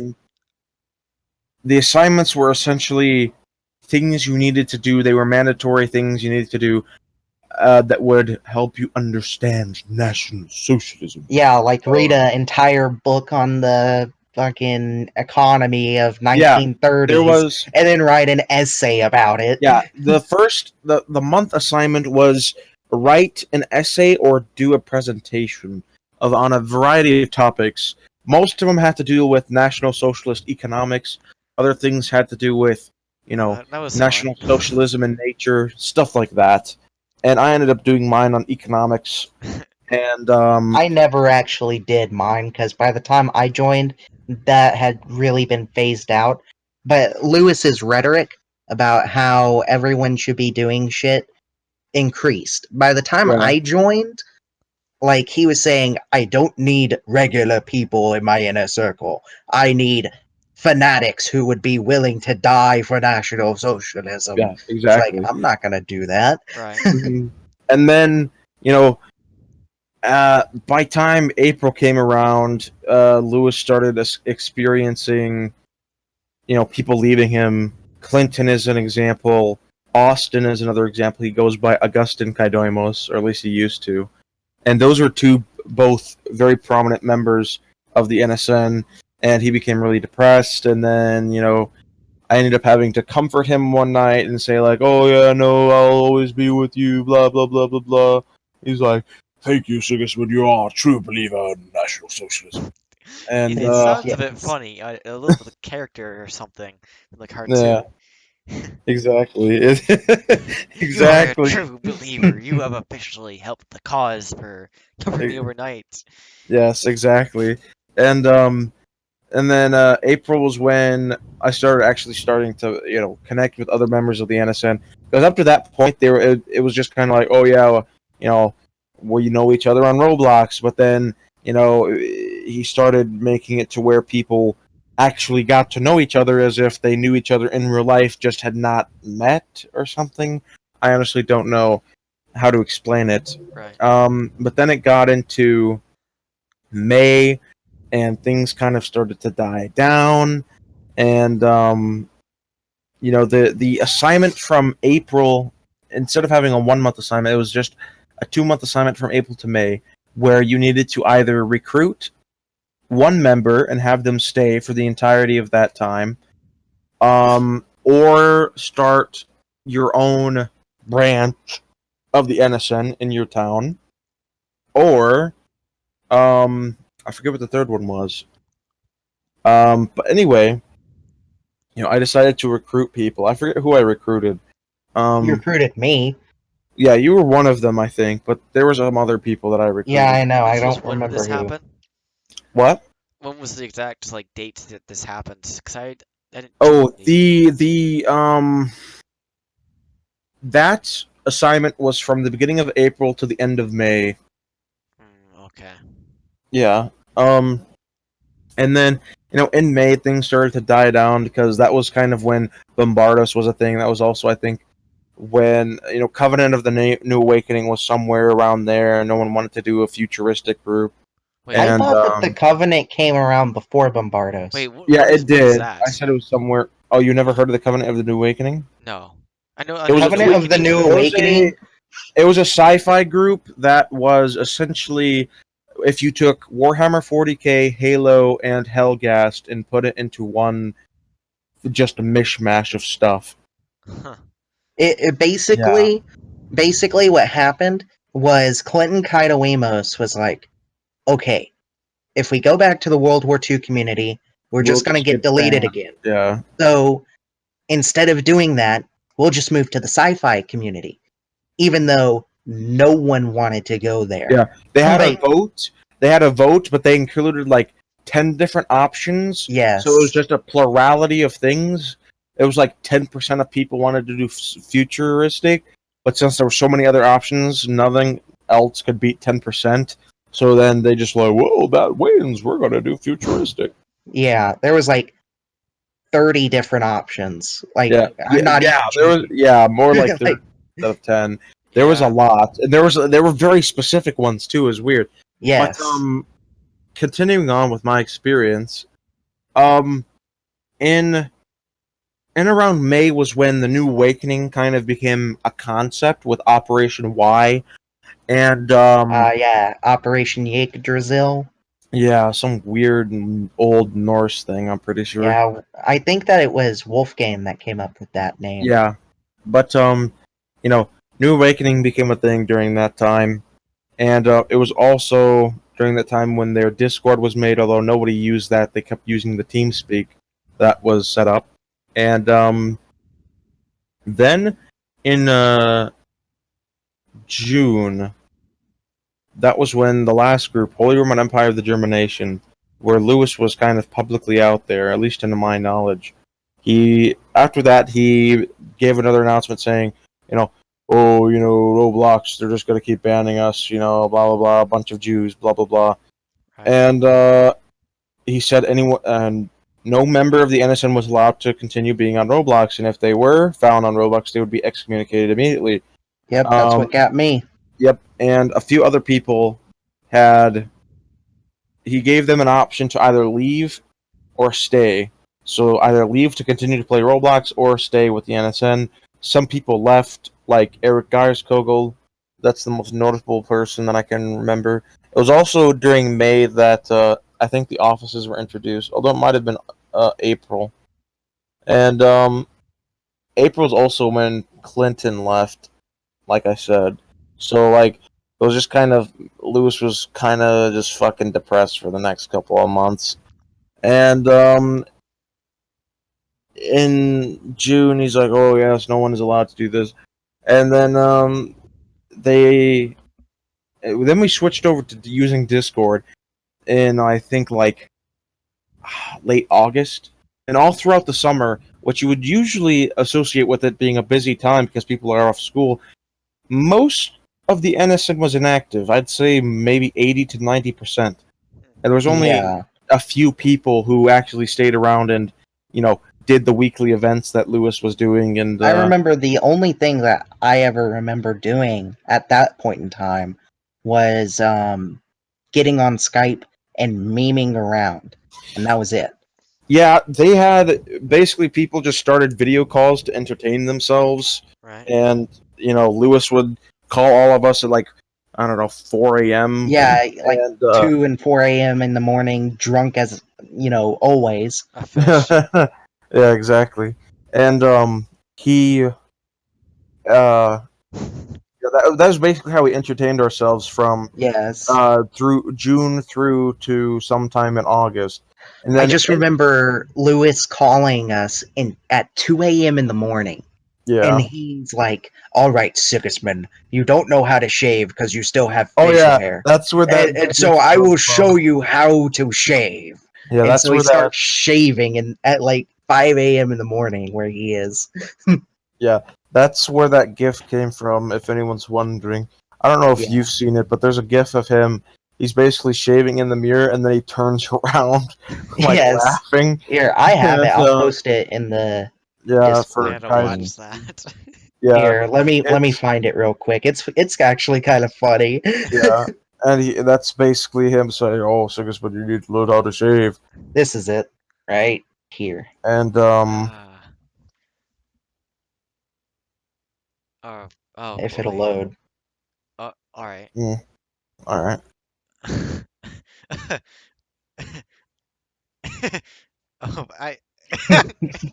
Oh, oh my god. Yes, Yeah. that's where Yeah. that came from.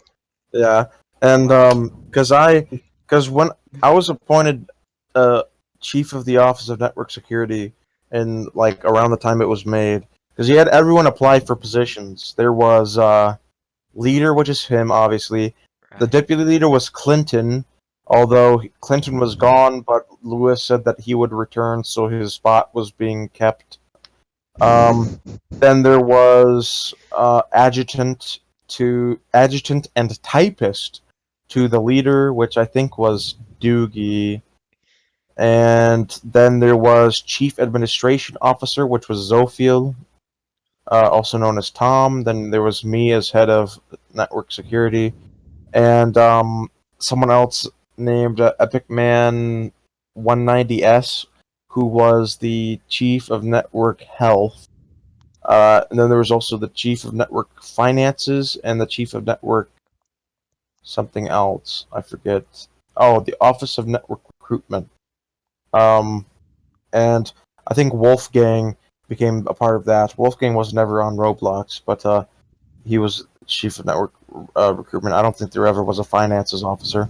But Yeah, yeah, but it was my job during that time to record everything, just for like record keeping and to analyze things that people had said and everything like that.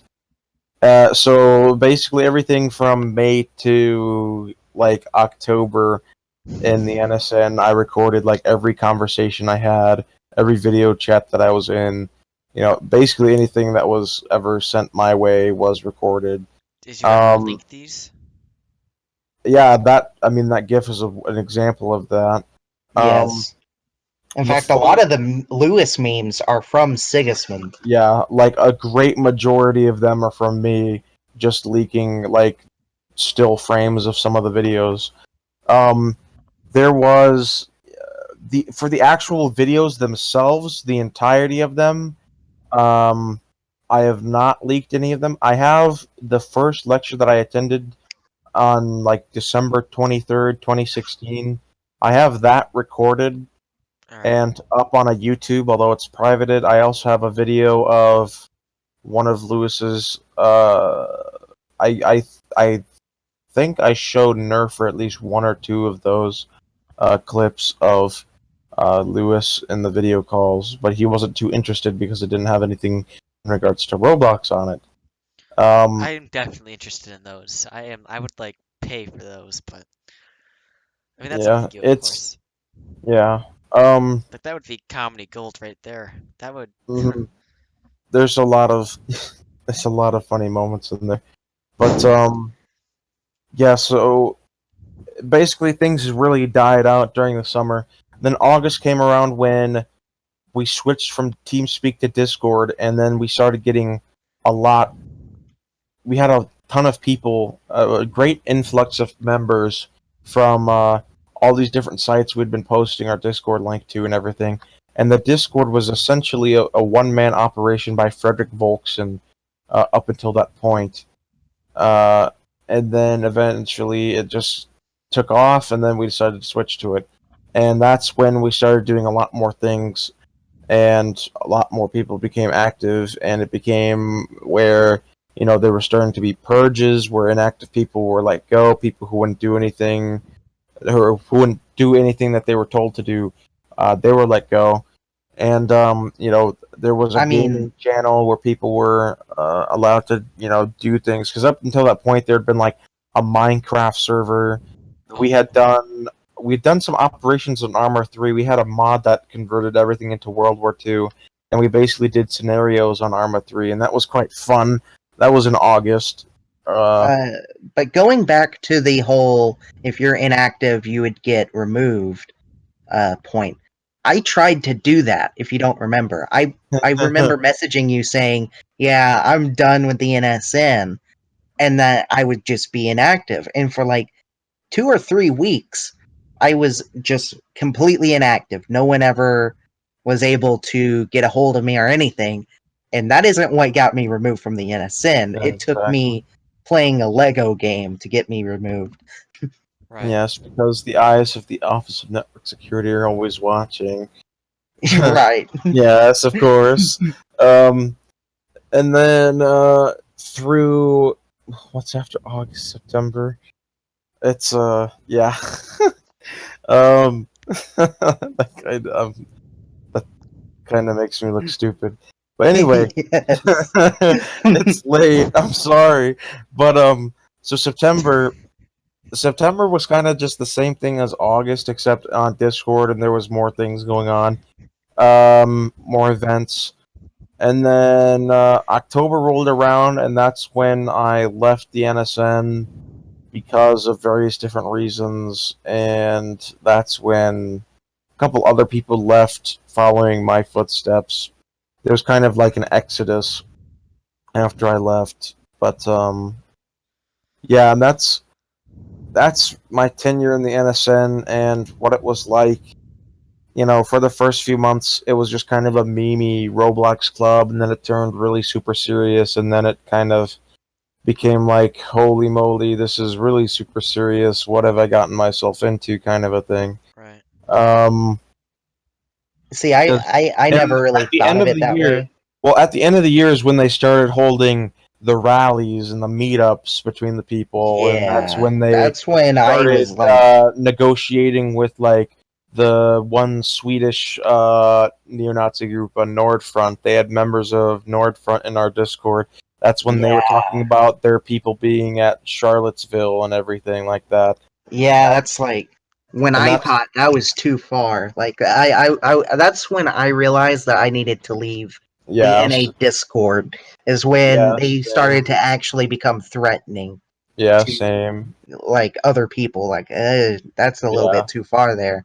yeah, Holding and rallies and stuff. It's one thing to have like a Skype group where you're like, oh yes, we're all Nazis here, but no one actually gives a fuck. Mhm. It's another thing to actually have a Discord and then hold meetups where you're like forced to wear a certain uniform and You do like Sig Yeah, Heils in Lewis real life and shit. Lewis sent around links to specific uniforms that you had to buy, specific belts you had to buy, specific Interesting. shoes, Yeah. specific like armbands, Did you stuff guys like ever that. hear about the VPP? No. No. Oh, something I got involved with, I guess. It was nothing I led, but I was a part of it. And it kind of came in Roblox because we were tired of our groups getting deleted, and since I was kind of into politics at the time, I had my friend create this party, and it was at first local, and then I got my group involved because I was just tired of my groups getting deleted. I didn't know what else to do. No one wanted to get on Steam, and so we joined this thing, and it eventually turned into real life, and eventually, it had 600 members and there was uniforms. It kind of turned to like an NSN type thing, right? So I Hmm. eventually left it in October, along with like more than 200, 300 other people, and yeah, it kind of changed after that. But that's far as another. I quit Roblox. I was like, oh well, I found something I could do in real life where I can command and do whatever I wanted. I could start a career. I could, it offered all these opportunities, and I was like, this is right up my alley. I'm doing something in my life now. And then it just, I'm like, oh wait, I'm commanding all these people, and I'm only 15 years old. How is this even possible? Hmm. I have Right. people having rallies. There's people in uniform. It went a bit. I didn't know what to do, Yeah. but And Well, it was in like August when I became the deputy leader because eventually Lewis came to terms that Clinton wasn't going to come back, and when he like the same day he I think it was me and him, we were just playing World of Tanks together. Because that's another thing they also did in the summer was that they got people together for World of Tanks brigades or whatever it's called. right. and World of Warcraft. Yeah, and yeah, they tried doing a World of Warcraft guild over the summer too. It was Yeah. kind of funny, but basically it was me and him. We were just doing a two-person platoon on World of Tanks, and just kind of out of the blue, he's like, Sigismund, how would you like to become the new deputy leader? And I'm like, are you serious? He's like, yes, I'm very serious. And I'm like, well, okay. And yeah, and then I like got access to like all this information, and he started telling me all the plans and all of this and that. I'm like, okay. I And mean, I the way helped. I always looked at the NSN, everyone there was just there to meme. So, like, I A never lot of the took people anything the seriously. people that were there from Roblox were there to meme. I don't think there's anyone from Roblox that is still in the New Awakening. Yeah, there definitely isn't. Yeah, because once But I mean, even Wolfgang memed with me a lot, and he wasn't from Roblox. true, yeah, but he was a friend of Zophiel, so That's true. yeah. But What about Zophiel? Like, what do you what did mean he have to? Zophiel? 'Cause He just memed. Like, he didn't do Well, shit. He was he inactive the whole was. time. This is something not a lot of people know, but originally Zophiel was going to be removed in Austria-Prussia, like in January, and he was going to be thrown out completely, um, and replaced by Klinton as the crown prince. But for reasons unbeknownst to me, this was not done, and he remained as crown prince, and he just kind of like went on as just kind of he just was kind of there most of the time after Austria-Prussia, and then getting into when uh, NSN left Roblox, then he kind of I think he like became inactive for months on end, and his excuse or whatever was that he was working or doing school or something. I don't know, but yeah, he basically became irrelevant after Roblox had been left. He was the like I said earlier, he was the chief administration officer, and he was basically that his role there was to essentially serve as third in command of NSN and to organize people and to administrate whatever that means. Right. But he never really did his job because there was no need for his job. None of the offices were actually used except for network security. Yes. Yes, of course. But yeah, so then in August I became deputy leader, and I stayed until October.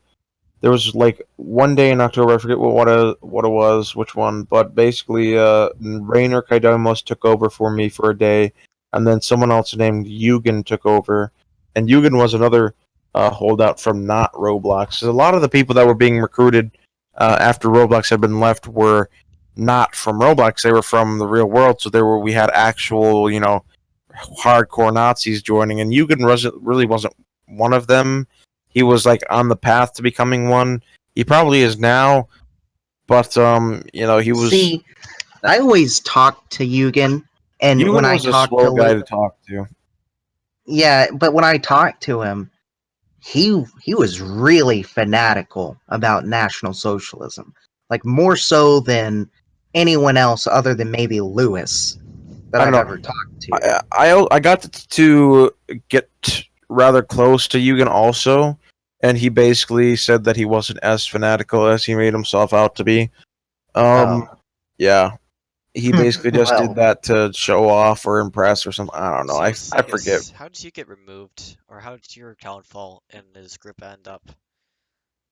How did what? Like, how? Okay, How did I leave the NSN? Is that what yes, you're asking? yes, yes. Okay. This is going to be a long story. Well, not that long, actually, because most of it's already been covered and other things we've said. But essentially, one of the friends that I had met in April was Reinhard Kaidoimos, and we had become pretty good friends throughout the summer. He was one of the only people that actually stuck around just because he had nothing else to do. And in October, basically his birthday was I forget which day it was, like the 7th, I want to say, and or was it the 6th? I don't know, I forget. But basically, he said he was getting like $500 for his birthday, and up to that point, he had donated like $400 to the NSN, Mhm. and he's like, "Oh yeah, I'm getting like $500 for my birthday," and Lewis told him that he needed to donate all of that for on his birthday, or else bad things would happen and the white race would be destroyed or something. I don't know. He basically hyped him up to you know to donate the money and everything, and threatened him. And this kid is 14 at the time, Right. and Lewis is like 20 something, and eventually the day comes around, and he's like, oh, blah blah blah blah blah, so on and so forth. Right. Uh, I don't have any. He said, okay, basically, what it was that he got the money, so he said, and he just needed a way to get it to us now.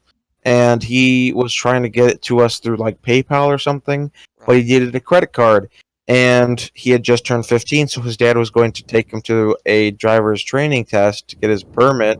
And once he gets his permit, his dad would have also given him a credit card or a debit card or whatever. Right. And and this is what he's just told me. And basically, uh, the day of his birthday, he was gone doing birthday stuff, obviously. Then the next day, whoops. Okay, so, the, basically, his, yeah, so that was the plan. That's how he was going to get his debit card. But, his birthday, he's doing birthday stuff. The day after, he was at a Atlanta United game, a soccer game, and he was basically gone the entire day doing stuff there. And then, because his birthday was on Monday, so he was gone Monday and Tuesday. On Wednesday, he his dad was sick or something, Right. and then on Thursday his dad was sick, and then or so he said.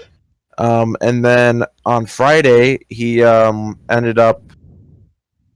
Friday was the day he left. So, oh no, his birthday was on the 3rd, and he left on the 7th, or something like that. Right. Something weird. I honestly don't remember the exact date. Somewhere early October. And it's basically, I had access to his account because part of being in the NSN, you had to give away a bunch of information, online information. Like there was a security effort from the Office of Network Security in, I think it was May, where everyone had to submit every single social media account that they had to be monitored by the Office of Network Security to make sure they won't. Which I actually never did. Yeah, a lot of people didn't, but most people did.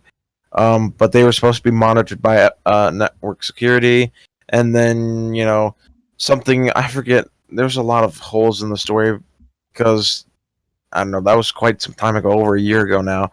But basically, sometime Reinhardt ended up giving me his password to his Roblox account. So I went on there on Wednesday, and I found no, it was on Friday, and I went on and I found some stuff on Wednesday about him communicating with one of the Severlos. I forget which one it was, Right. but he was basically like, this was back when Nerfer and all of them were still in USM, and he's like, oh yeah, I can give you information about the NSN, so on and so forth. And that was a chat that was made, and the only two people who had access to his account was me and Lewis, and I know I didn't do it. And well, it was me, Lewis, and Reinhardt, obviously, and I know I didn't do it. And at the time, I didn't think Lewis did it, so the only other person that could have done it was Reinhardt. And when I confronted him about it on Thursday night, we ended up talking for 6 hours, Right. where I basically convinced him that he had to donate the money on Friday, or else he was going to get kicked out, and all these bad things was going to happen. Right. And then Friday came along, and then he said something about, he was trying to get the money to us somehow, and he asked his mom for it, but then she said he could only have 70, and then, $70 of his $500, and that he could only, and then he, that number decreased. Then he's like, well, now my parents are suspicious because I want it so bad or something. I honestly forget the specifics. But basically, his parents find out that he was in the NSN? Yeah, basically, when he was trying to get the money to us, his parents got suspicious and looked at his computer and found out he was in the NSN. And basically, that's not exactly a very good thing to have happen to you. If you're in the NSN, obviously, having your parents find out that you're part of some online Nazi group. So his parents took away all of his stuff, deleted a bunch of his accounts, basically made it to where we could not contact him and he could not contact us. And basically, when I told Lewis about all of this, he just said, oh, well, I couldn't be bothered to deal with any of that right now. I don't care. And to me, that being one of my better friends at the time, Lewis not caring about that, that was kind of like, oh, okay. And then over the next few days, more and more people started, being like, oh yeah, no one liked this person and that person and everything. And Right. eventually it just got to the point where I'm like, okay, whatever, I'm gonna give Eugen's information to Epic Man 190S, because at that point in time, Epic Man 190S had left the NSN because he basically figured out that it was a cult and decided that he didn't want to be a part of it. So he used some excuse like him being a Christian or something. What happened was Sigismund and Convoy and I, or was it Walter, or not Walter? Why do I always say fucking Walter? It was basically Convoy versus Zophiel, and Zophiel was trying to convince him that paganism was right or something. And no, Convoy I think got it was really pissed Wolfgang. off. It was Wolfgang, It was Wolfgang Zophiel. and Zophiel. Yeah, and they were basically discussing religion. Yeah, and then they pissed off Convoy, saying that Christianity is bad and that Christ is just a dead Jew on a cross or something like that. Yes. God. And then Epic Man 190S ended up coming into the conversation and looking at it and saying, "I'm a good Christian" or something like that. "I'm not going to stand for this," and left. And Lewis Yeah, was like unable he to get only him said back. like But he 3 only- sentences. Yeah, he only said that to get out of there because by that time he was already aware that it was a cult and he wanted to get out. He basically just used that as an excuse. And Yes. Epic Man 190S was Lewis's doxer. He was the person who looked up everyone and got them their documents and sent them to Lewis and everything. And I ended up getting Epic Man 190S on my side to find Eugen's docs, and then I gave what I knew about Eugen to him, and then he gave me Eugen's docs, and he also used the stuff he found to order him a bunch of like weird telemarketers on his phone, and then that's how Lewis figured out that Eugen's information had been leaked, and the only person Eugen gave that information to was me. And then I basically told him what I had done. I told Lewis what I had done, and then Lewis, and Epic Man had a huge argument or whatever. And basically, Lewis came back and said, "You will give me complete access and complete control of every single one of your accounts, every nook and cranny, or else you will be excommunicated permanently." And I said, and I wasn't prepared to do that, so I basically just said no. And the next day, I ended up leaving all of the NSN stuff, and And that same day, Lewis messaged me and he was like, "You have 24 hours to remove all contact with Sigismund, or Yeah. else you will be forever excommunicated." So I said, "Okay, bye." Seriously. Yeah, it was. Because at that time, I had started my own group named the Greater Brandenburg Empire, and Mhm, I wasn't a part of Lewis's shitty groups anymore. mhm. And when I left, I ended up going to join Greater Brandenburg with Yeah, and you became an Ardwine. Odalric.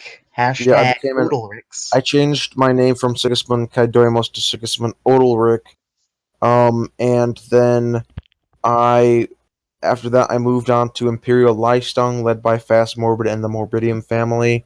And then that got deleted, and then I went on to go into the Western Ascendancy, and that's when I became a member of their Grand Council, and so on and so forth. Yeah, it's Right. a lot of stuff.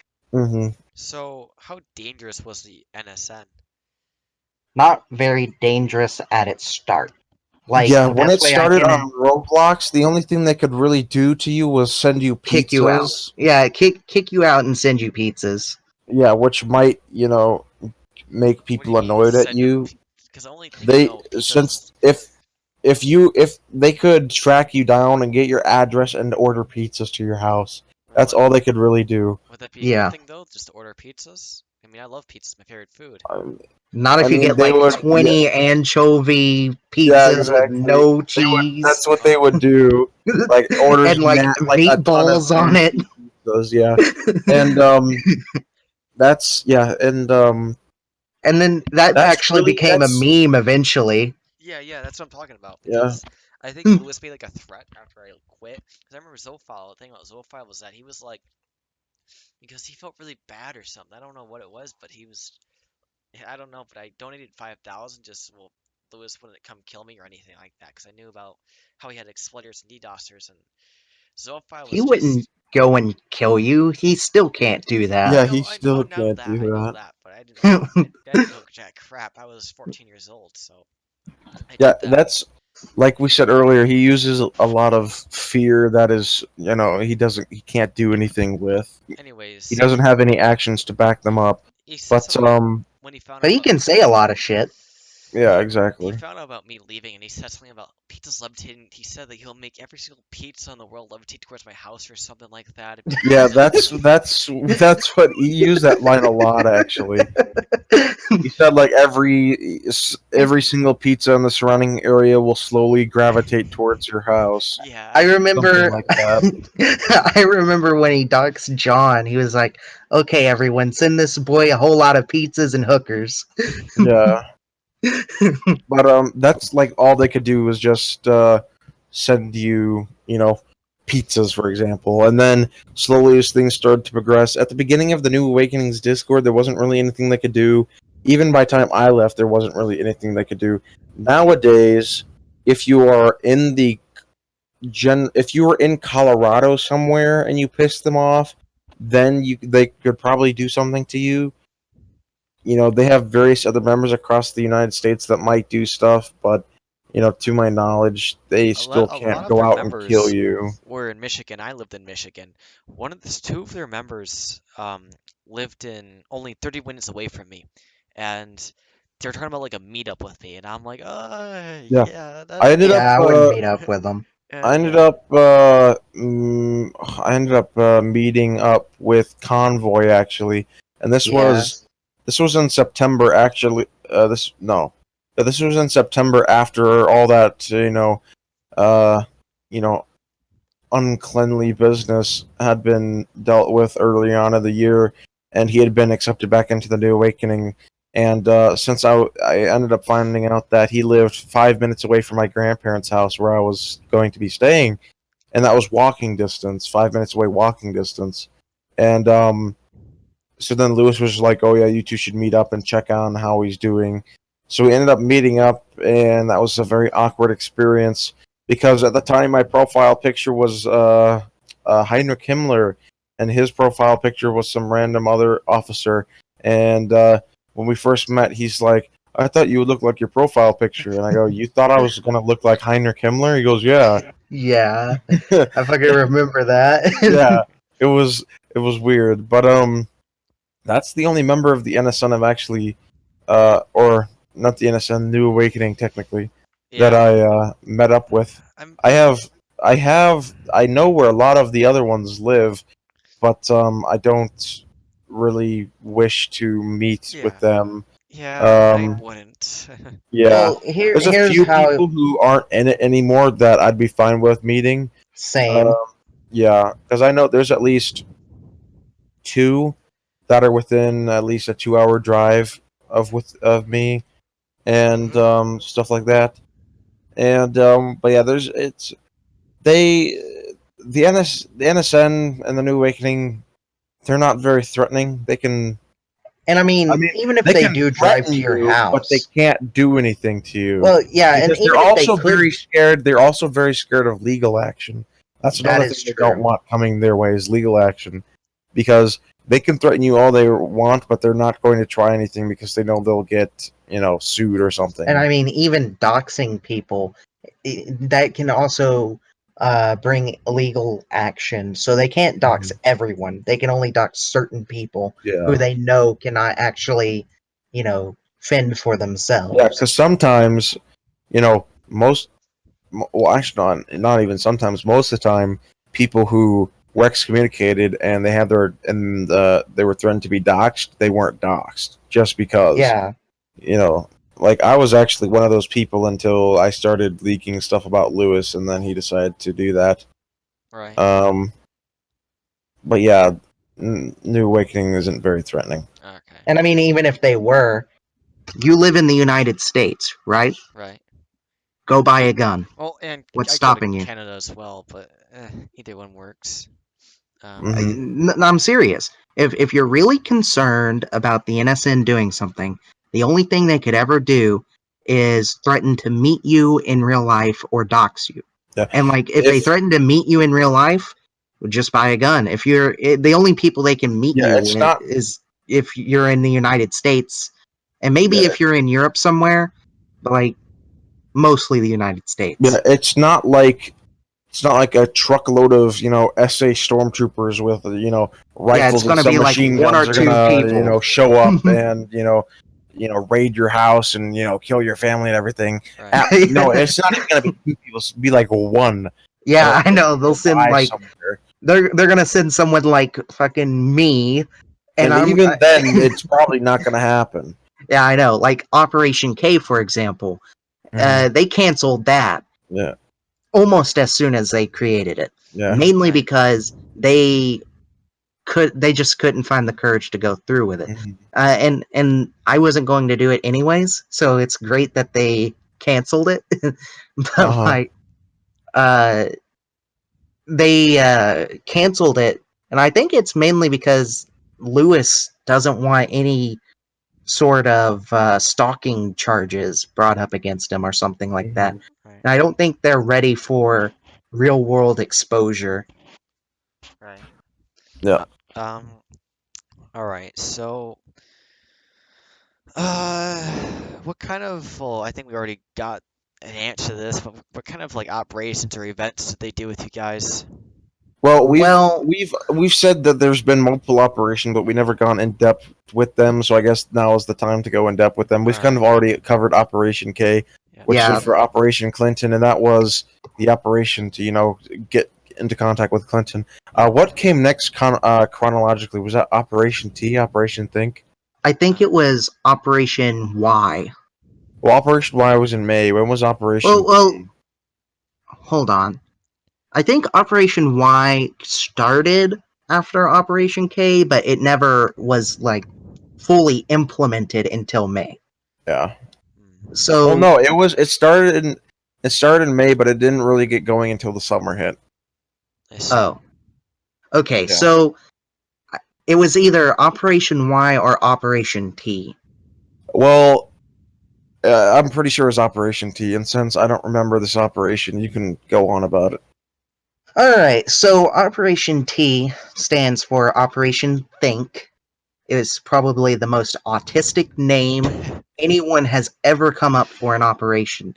Like, I don't even know how the guy who made it came up with the operation's name, but essentially the idea was we were going to create study groups, and each study group was going to be dedicated to a certain topic. For example, there would be a study group on science, for example, and people who are, interested in pursuing a career in science would be a part of that study group. And the whole point was to help people, learn things. Right. so you had a whole lot of people getting into these study groups and doing fuck all. And I don't even think that a lot of these study groups were even made. Yeah. Like I think the guy who made the document, Wagner or Wagner or however you say it, was excommed long before Operation Think actually went into effect. So it just sort of got fizzled out, and no one actually respected it. Yeah, and that's why I But don't even remember it, because it was that insignificant.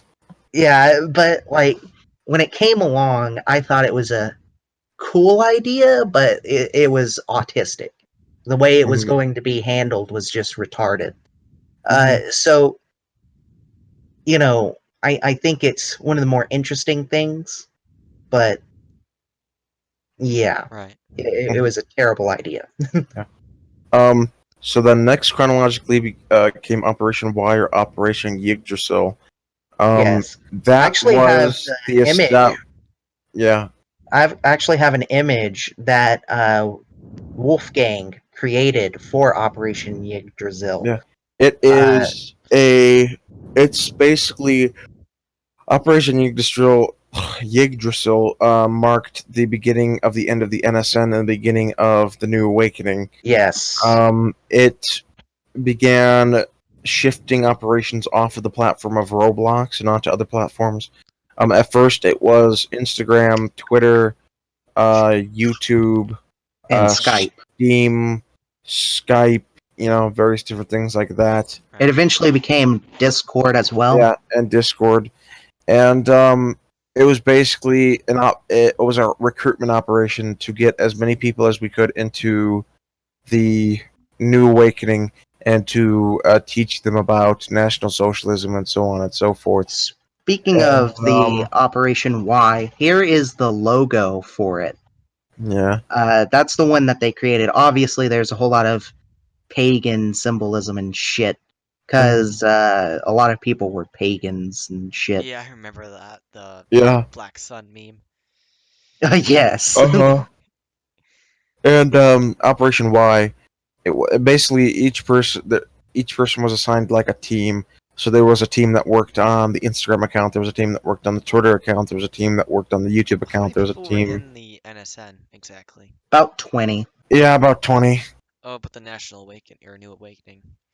The New Awakening, when I left, that was about 200 members, Holy Yeah, and it that was in eventually October. got even bigger than that, though. Yeah, yeah, I heard it got but to like then when 100. it got deleted in when was it? Like July sometime, or maybe it was June. I think July. I don't know, sometime around there. Maybe it was even earlier than that. But only like a couple dozen followed them off the platform of Discord.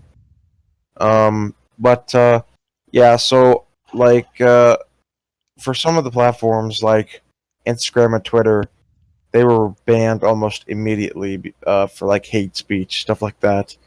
Hmm. Um, Eventually, the only ones that became in use still were the YouTube, which still exists, but it hasn't been updated in months, like 7 months or something like that. Yeah, it hasn't been updated since the beginning of the year. So it's basically now it only has music on it. It used to have a lecture series where Lewis would go over various tenets of National Socialism. And every single one of the lecture videos got taken down. Yep. The first one was basically just a copy of the lecture he had given on the radio station Pacific Northwest or Radio Northwest, whatever it is, I see. which was Harold Covington's own personal radio station he operated in the Pacific Northwest, where Lewis was. He came on as like a guest and spoke. And so the first episode was just that on YouTube. Um, Other examples of things like the Steam group that never really got used.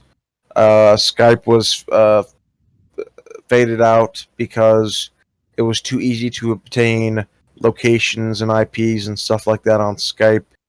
TeamSpeak was phased out of use because it was not free and it was kind of outdated, wasn't hip or whatever, like Discord was. Right.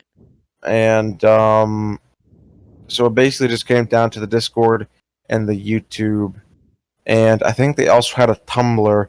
Not sure exactly what happened to that, but I don't think it fared very well, considering that I don't ever recall anything ever happening on it. Didn't Excellion do the Tumblr?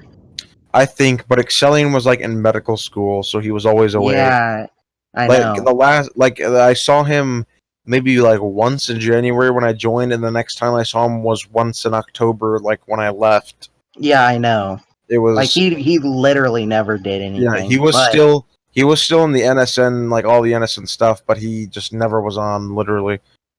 But yeah, so Yggdrasil was geared at getting people into the New Awakening and starting to teach people, so on and so forth. Right. And I think that's where the reading list got so popular, and they started adding on more and more to the Yeah. reading list. Because And originally the now it's reading like list was only a 40 few different books, books. but Yeah, now it's like originally 40 it was different like books or something like that. yeah, originally it was like 6 books, right? 6 or Six. 7. Yeah, and now it's like 50. Yeah, it's insane, and they're all just National Socialist text. None of it's Yeah, really except for anything the not. ones on Martin Luther. Yeah, there's a Even couple. those. Yeah. Do you guys ever get the know the story behind Lewis? Well, Like how he there's also uh, there's Operation F that we didn't mention. We okay. Yeah, mentioned it Operation earlier. Friendship. No, it was Fellowship. It was my idea because we had a bunch of people leaving because of arguments and drama within the NSN. So basically, what Fellowship was, like I said earlier, 3 people in a group, and they all had to learn about each other by talking to each other, and then eventually, like I think every month they would have to write an essay on each person in the group, and then there would be new groups assigned, and it was mainly run by me. I got Lewis's approval, and then technically Reinhard served as like a secondary person, although he never really did anything. Right. But yeah, so that was that. So, do you guys ever get the story behind Lewis, like how he came to Roblox, how he learned, became the ideal, ever all that kind of stuff, like his parent or anything about his parents, his family, any of that, or did he never talk about that? Do we know the Yeah. story behind him? Yes. I don't know how he got onto Roblox. I know how he I know how he got into National Socialism. All right. His I think it was his grandfather ended up he was a National Socialist, and he basically taught Lewis at a young age about National Socialism and history and so on and so forth. And Lewis was then kind of trained to be a Nazi from that age, and that's how he came into National Socialism. How he got on Roblox, I don't know. All I know is that he made IRM and that he was in some other group before that, but he didn't like it because it wasn't National Socialist enough. It had not enough Nazi stuff in it. Yeah, wasn't that led by like Kaiser 86 or some shit? Something weird like that. Yeah. But yeah, there's he as far as I know, he's disowned by his parents and he lives with his grandparents, or at least he lived with his grandparents, his remaining grandparents, in Newcastle before he moved over to the United States. See, I have conflicting stories about the origins of Lewis and all that, because I've heard stories where Lewis was disowned by his parents and then he was put in like an foster care and like into orphanages and shit. And then somewhere down the line, when he got older, his grandparents let him live with him. And then I've heard other stories where that never happened. So it's like I don't know what to believe because I've never really talked to Lewis about it. I never got close enough Yeah. to talk with him about it. I didn't even get close enough for him to reveal his childhood or anything like that. But from what So it's just speculation. I've heard, he 100% got disowned by his parents, and he did actually live with his grandparents who were neo-Nazis. So, from just taking that into perspective, I'd say he had a rough childhood. He also he also can't hold down a job. I know one time he started working at a what's it called, a like a gas station or a supermarket or something like that as a cashier, and he quit within like, I don't know, a week maybe, and he didn't even work all the days. He just like worked a couple days within those 2 weeks. He decided that that was enough and that he wouldn't do it anymore. That was below him. And yeah, that's about all I know about Louis Otto's early life. I see. He keeps his early life kind of a secret. The only reason I know about his grandfather and all that was because when I was in the NSN, I think it was in April sometime, at the end of April or something, I don't know, his grandfather ended up dying, and he ended up becoming super depressed because that, coupled with Clinton leaving and all that. The grandfather that he looked up to See, for National I Socialism. never knew that his grandfather died. Oh, you didn't know that? Yeah, no one ever told me that. This Oh, is okay. actually news to me. Yeah, his grandfather died, the one who trained him to be a Nazi. Oh, And he well. became super depressed over it. I mean, I think it's kind of sad that his parents would disown him over his ideological beliefs. And I think that's kind of why Lewis is so fucked up like right now. But, you know, the world's not the nicest place. Eventually, he will grow up, or at least I think he will. Uh, and you know, I've heard Sigismund say that, you know, he might have some sort of undiagnosed mental illness, but I don't know. I don't really know him enough to talk extensively on his Everyone actions. does. I know he's very reclusive. Mm-hmm. So, That's part of his appeal. Yeah, there's a mystery behind him, and a lot of people like stuff like that. Yes. well, enough of Lewis and the NSN. Yeah, let's get Depends. off the topic. We've been talking for like hours about NSN and all that. On it, yeah. Yeah. So what are your feelings about your time in TB first done by Alex? Because I know how you guys were like high command and stuff like that, and I mean you had something to do with Nerf Dude as well. It's not like I mean, let me rephrase it. Um, like what are your feelings about TWA and stuff like that before it was shut down by Alex? About yeah, okay. Do you want to start, Ordwine? Well, the Western Ascendancy was decent when I first joined it after Brandenburg. I remember I made a deal with Nerfer where he would pay me like 900 Robux and I would give him Brandenburg Mm-hmm. in exchange for me becoming a major Oh, in nice. TWA. And then I became a major in the armed forces, right? Right. But he And never got you your Robux. he never, well, he did eventually, but it was like I thought it was four only or like five half. months. No, it was 4 or 5 months down Oh, the okay. line. He gave me what he owed me. But anyways, I joined the Western Ascendancy. This is in like January, right? And they tell everyone who is in the armed forces, oh, you must join the first, what was it called? Expeditionary Corps? Expeditionary Corps, yeah. Yeah. And this is Sword's idea, right?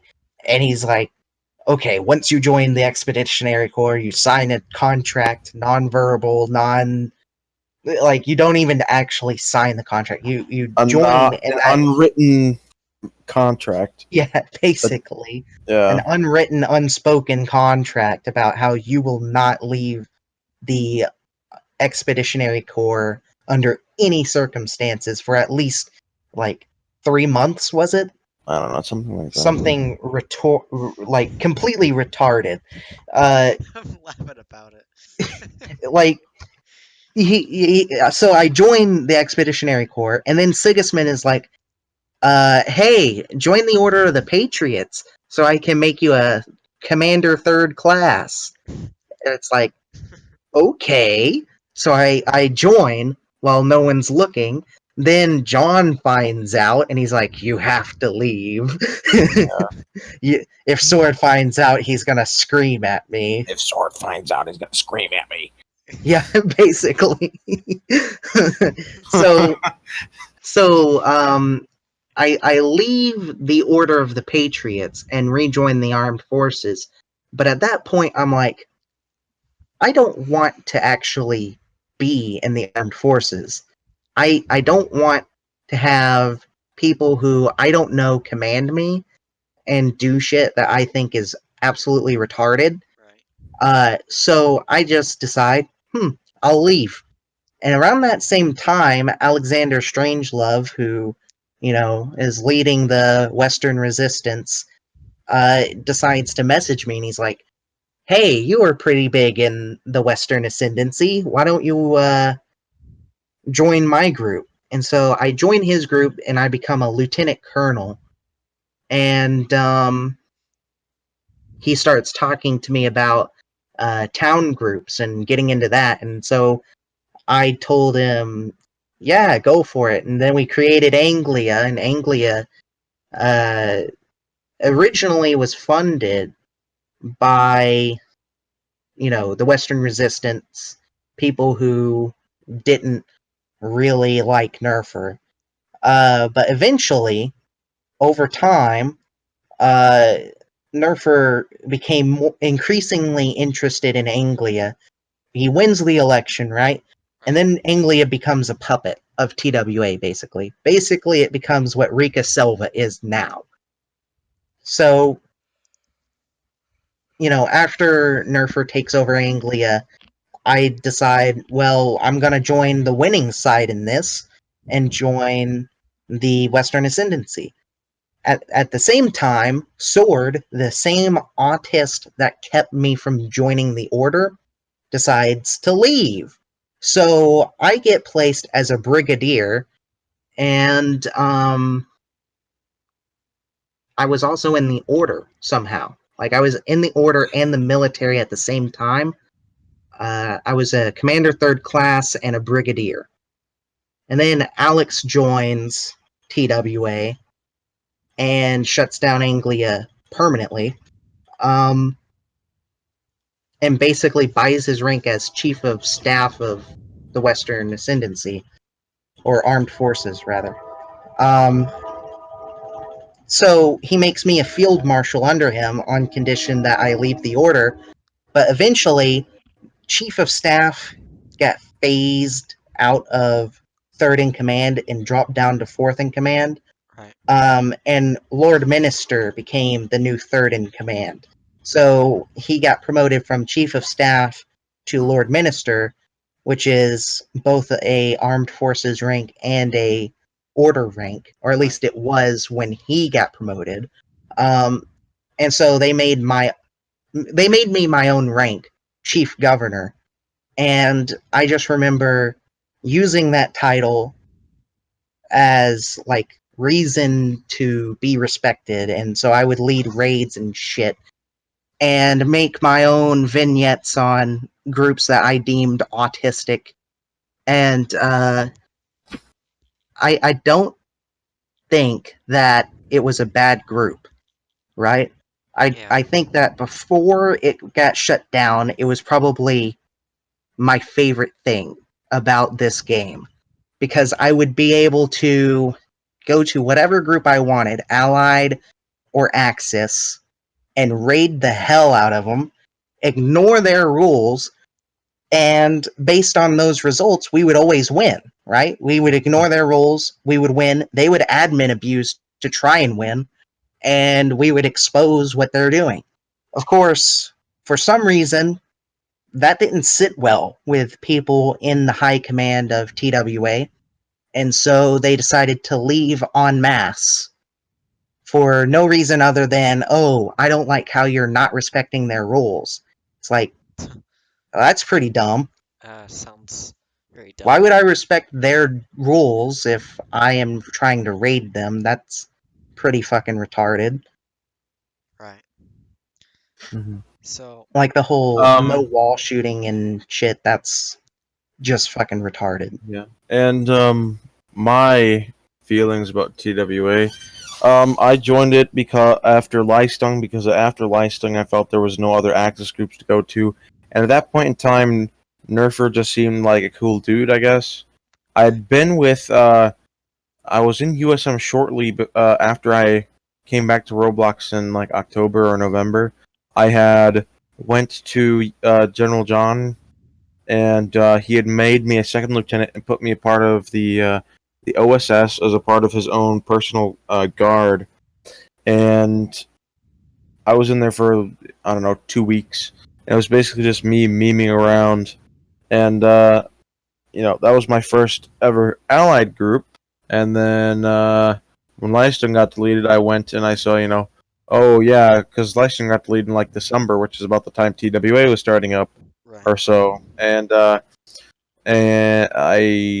went and asked Nerfer if I could be given a position. Well, I asked General John first, and then through General John, I got connected to Nerfer, and I told Nerfer of my experience and everything, and all the other Axis groups and my NSN experience, and he decided to make me a Commander 3rd class in the Order of the Patriots, and I was that for a little while, and then some members of the order were kicked out for being too autistic, let's say, and eventually I was raised in rank to Grand Council of the Order, and which was pretty high up there. I think it was right below the 2nd in command of the Order, which is I think was Echo at the time, Echo Severlow, although his name had just been changed to Echo.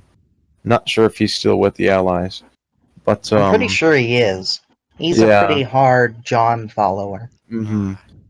Yeah. So I ended up, like I said, becoming a part of the council, and I ended up being appointed the head of the Institute of the Patriots, Right. which was going to be some sort of recruitment slash like teaching division where I basically taught members of the Western Ascendancy about Luisado and the Nazis on Roblox and the NSN and all that. And I would also train people in order to become members of the Order and, filter through them and everything.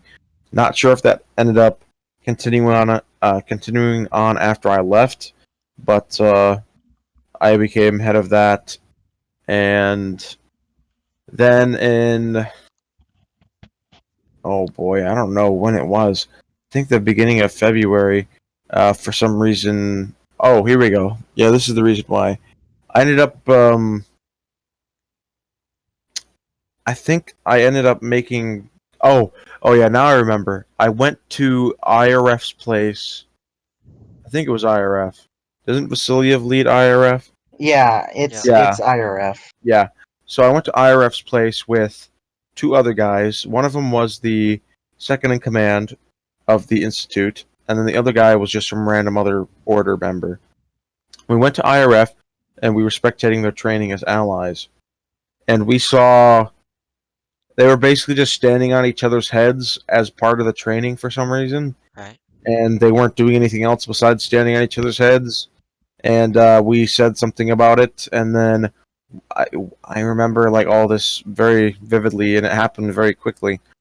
One of the soldiers said, "Sir, they're disrespecting our way of life."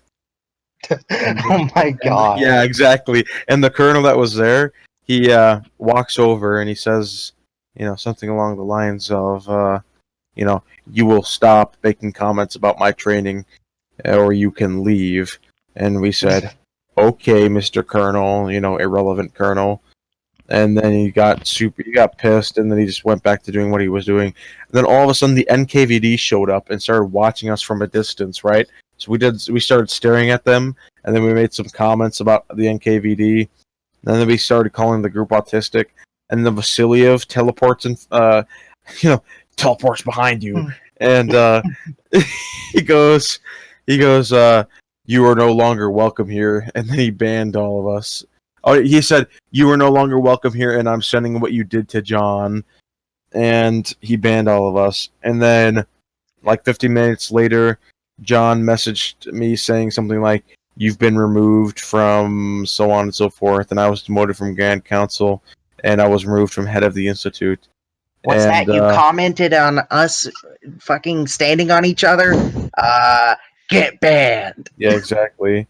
That's Vasiliev's Yeah, mindset right there. Mainly because Vasiliev is fucking autistic. Yeah, pretty much. And, so is Sword and all the rest of those fuckers. Yeah. They don't know what the hell they're doing. The funny thing is that later on, IRF and the TWA become enemies. So, like, I got demoted for pretty much nothing. I know. If I had waited like a couple weeks to do that, I'd be fine. But whatever. I even made a vignette on IRF while I was in TWA. Yeah. A day in IRF. Yeah, I think I saw that or something like that. Right. But yeah, then John demoted me, and then I messaged Nerfer about it, and Nerfer said, well, John was going to exile you, but I convinced him not to, and I was now like a Grand Knight for something, second class. Yeah, exactly right. It was weird, but I ended up getting ended up getting demoted quite a bit, and then eventually I just decided to leave TWA, and as my last action, I had one of my real life friends just he created an account named Cussy Preemie. You could switch around the P and the C, and you'll know what it spells. How is this relevant? What? There was a massacre at Lorraine, and Nerfer dude, he ended up messaging me, "Okay, John doesn't want you in the order, but I can make you a rank in the armed forces or something like that. And then I eventually just said, yeah, I'm not interested in being in TWA anymore, so I don't care. I'm just going to leave. And he goes, well, fine, Sigismund, you can be like that. And I ended up leaving TWA, and that's my experience with that TWA. It was pretty fun. Kind of used a copied map. There was like 4 different maps. They had Stützpunkt remade. That was their first one. Vebelsberg. Yeah, that was okay map. And then they had Lorraine, which went through like a million different edits. That was Lorraine was good. And then there was they implemented that one where there was like the bridge and then there was a castle on each side or something like that. That was Hohenzollern? Yeah, Or Hohenzollern. No, it wasn't Hohenzollern. They called it like Hohenzollern because, well, I think the conversation where I was there when they were making it, then John goes, what should I name this, Nerfer? And Nerfer's like, oh, I don't know, John. And then John goes, what was the name of the German monarchs? And I go, Hohenzollern? He goes, yeah, that. I'll just name it like Hohenzollern or something. And then that's what he named it. That's pretty much how the conversation went. Yeah. And then they also had Offenstung, which was... Offenstung was just Leistung's base. Yeah. With TWA stuff. That's all that was. And then later they would remove all of those maps and create the Western Barrier. Yep. Which no one used and was terrible. They also didn't they make like some capital or something? They made the HQ, and there was also combat trainings. Yeah, I went there, but I'm pretty sure the only part that I saw was the train station because you couldn't get out unless you joined the group. Well, so they had the Supreme HQ, which had the official order HQ and military HQ. They had like all their offices. No one ever used it, except for when Nerfer got on. He would like stand there and have people teleported to him, and it would be just like, oh, I have a big dick. Exactly. Look at what we can build.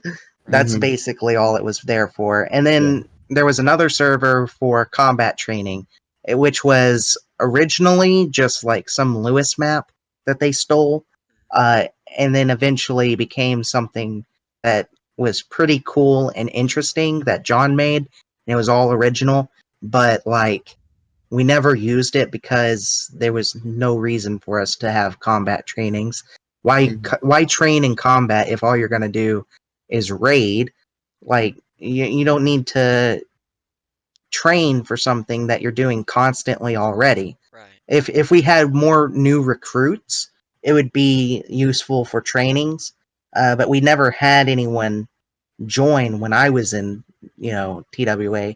Because after Sword left, all it was a slow decline. Like, no one was joining, everyone was leaving. Yeah, if I remember correctly, they lost like 2,000 members just from people leaving. And then they went from 10,000 to 8,000. Yeah, and then they went from, it originally was at like 12,000 when Sword was there. Then like 2,000 left with Sword. And then another 2,000 just left from overtime. Yeah, it was a slow decline. Yeah. And the armed forces went from being like 2,000 to like just a couple hundred eventually. And it was really small. It got to the point where there was no one in the middle ranks. There was just high ranks and cadets. Yeah. And the cadets were never online. Well, I mean, in January, John, I forget, either John and Nerf had recognized that there was eventually going to be an activity problem, and they tried to fix it, but I think it was John recognized it, and he tried to fix it, but Nerfer wouldn't let him. I'm pretty sure that's how that went. Well, eventually, John was basically running the show. Yeah. And, I don't want to shit on John too much, but when he was running the show, it felt like he was as autistic as Sword. Oh, and I did not like that at all. Like how he was planning on running it. Because his whole idea behind the Western Barrier was we would just stop doing raids on other groups and patrol that and only that. And it was going to become the New Papers, Please. And we were going to use that to recruit people and gain money. That Mhm. would have worked if Nerfer was around, because Nerfer can draw people to him. Yep. But Nerfer wasn't around. He had already announced that he quit. So who was going to be that charming person that everyone wants to join? No Me, one. of course. Exactly. So, you know, stopping the one thing that was keeping the group alive is probably the dumbest decision you could make. And then he had the idea of, oh, I'm going to quit too, but only semi quit. Yeah. And the next group that you try and do, because this group's obviously going to die, yeah, you're not going to get any funding for it. So, good luck. hmm Well, yeah, because Nerfer's charismatic, John's just an asshole. Pretty much. Yeah. Anyway, I mean, if you sit down and talk to him, he's a nice guy, but still. Sometimes. Yeah, it depends. When you're on his good side, he'll be like, yeah, it's sort of cool to be around him. But when you're on his bad side or you're asking him to do something, he'll basically be an asshole. Mm-hmm. So anyways, Especially if you get on his bad side. Oh my god. Yeah. moving on to the next topic, two more I have. Do you feel Aleczaender Strangelove will make like another group, the comeback or anything? Since Definitely. Yeah, he's definitely going to do that. Why the hell wouldn't he? Exactly. Like, his whole plan for being on this site is to make groups and make money off of it. That's what he wants. He wants to be the next Vasiliev, basically. I don't think he has the prowess to continue being a long-term thing. He's basically going to stay here for a few months and then fade into memory, like some of the other people that were. Oh yeah, definitely. That used to have groups, like I don't know, Kibler, Mateo. Those are the only ones I can think of at the moment off the top of my head. A few other people. Yeah. That basically just come along, make a few groups, and then leave. I see. So yeah, that's my opinion on it. Yeah, he's gonna make a few more groups, then he'll leave. But he's definitely going to make those few. I don't think the people that are in his inner circle are that dedicated to him to have a long term. He's definitely not like Lewis with his cult of personality. Yeah. I don't even think he has a cult of personality. That's what I'm saying. You know, also, like I still have this like question. 15, he has some like weird curly hair, looks like a surfer dude from California. Yes. Yeah, definitely not aesthetic. But I have a question for Alex if he actually watches this video. Who the hell is Matt Strangelove and why did he replace me? Like, I was his second in command all the way up to Danzig, and I made him like a few 100,000. Well, loyalty, he doesn't care about loyalty. He just cares with whatever works for him. He's kind of like the opposite of Lewis. Lewis demands absolute loyalty. Aleczander doesn't care as long as you do what he says. I think it was in Danzig. And then when he's done with you, he'll discard you. Because in Danzig, I was making him a lot of money, and I was getting him a lot of followers. And then, but I was also very opinionated about some of the things he was doing. And so, if you challenge him, he'll... When I challenged him on some of the bullshit he was trying to do, I think it pissed him off. And now he's like, no, you're not going to be the second in command. I'm going to promote this nobody that no one knows the name of. And he's going to be the new second in command. And look where that got him. Exactly. So, I guess the last question, of course, after the 3 hours I've spent here, my DMs are absolutely... Like 3.5. I have more than like 40 DMs I need to reply to. It's 4 in the morning for me. Anyways. Hot. It's 4 in the morning for all of us. Yeah, exactly. Yeah, my dad's sleeping, but it's my birthday, so... Happy birthday. By the way, happy birthday, KaiserABRichter. Irrelevant. Anyways, for our last question of this podcast, what is the difference of the Roblox 4.2 community in basically 2013 and now? The quality has declined significantly. Definitely. I say it peaked in 2014 to 2015. I don't know in about my that. I opinion. can't really testify on that because I You wasn't weren't you around. weren't around that during that I time. I had I think. took like a 2 to 3 year hiatus. Hmm. Well, what happened Uh, during those times, Sinkets? During those times. well, I Yes. was around in 2013 though, and 2013 was HRI. HRI was very popular. well, Um, I think Ostrat also was around in just like the tip of 2013. yeah, something like that. But yeah. So anyway, HRI. I'm not going to count Austria. That's more of a 2012 thing and Yeah, earlier. it really was. Yeah, but HRI was a thing, and HRI was very popular, and it was if you discard all of the lower tech things, because obviously it didn't have certain materials, things don't look as nice. Scripting was very different back then. Um, a lot of other things, Roblox itself wasn't as advanced in terms of what you could do on it. Um, and a lot of the things that happen today in terms of groups and stuff like that, that wasn't really a thing back then. Um, so if you take away all of that and you compare just the basics from Holy Rome to like now, I'd say Holy Rome is it's significantly superior than a lot of modern Axis groups. Um, I was not in the Allies during that time, so I can't speak for the Allies, but I know for the Axis, the golden age was kind of like 2013 to 2015. From what I understand, basically Holy Rome until the end of Aleczaender. Um, and Aleczander, you know, I think I spoke with Lewis about this once, where like Ostrat was. He said something like Ostrat was the first big one. Holy Rome is the most fondly remembered, and then Aleczander is the one where we gain popularity. I think that's how he described Ostrat, HRI, and Aleczander. And I'd have to agree with him on that because I remember HRI the most fondly, and Aleczander is the one where they gained popularity.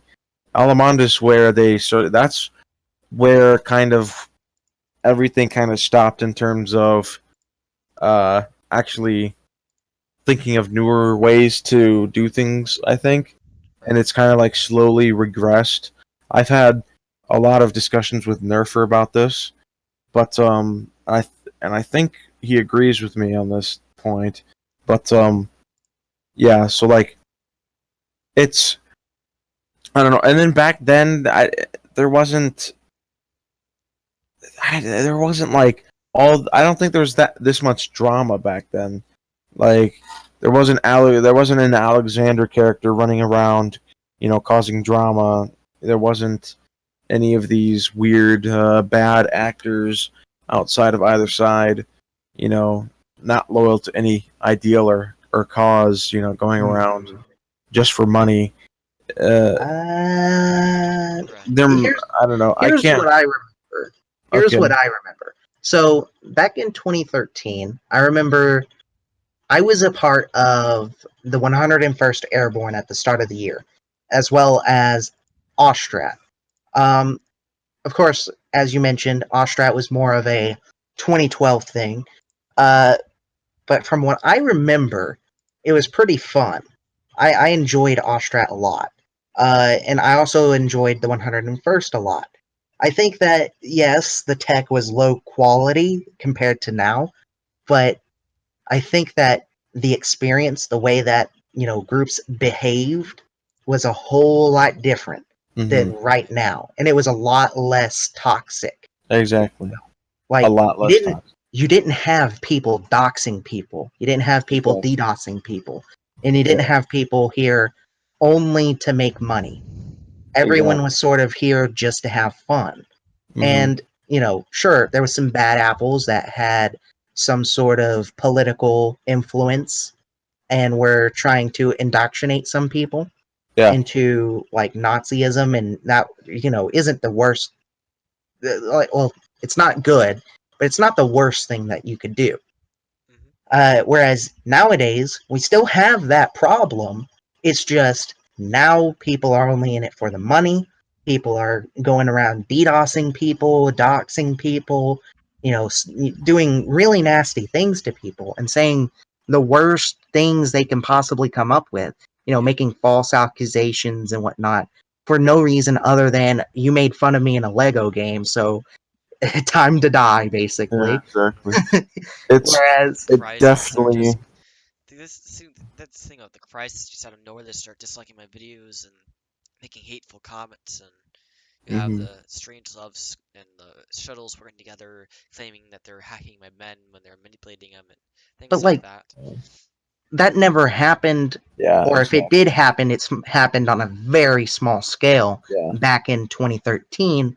And you talk about Alamond, and I assume you're talking about Regnum Alamond, the Yes. one that The came out one in that was. 2014. I Yes. remember the Alamond in 2012, the Greater Alamond Empire that Lewis created because Vactus owned Ostrat, which is a whole different ordeal all on its own.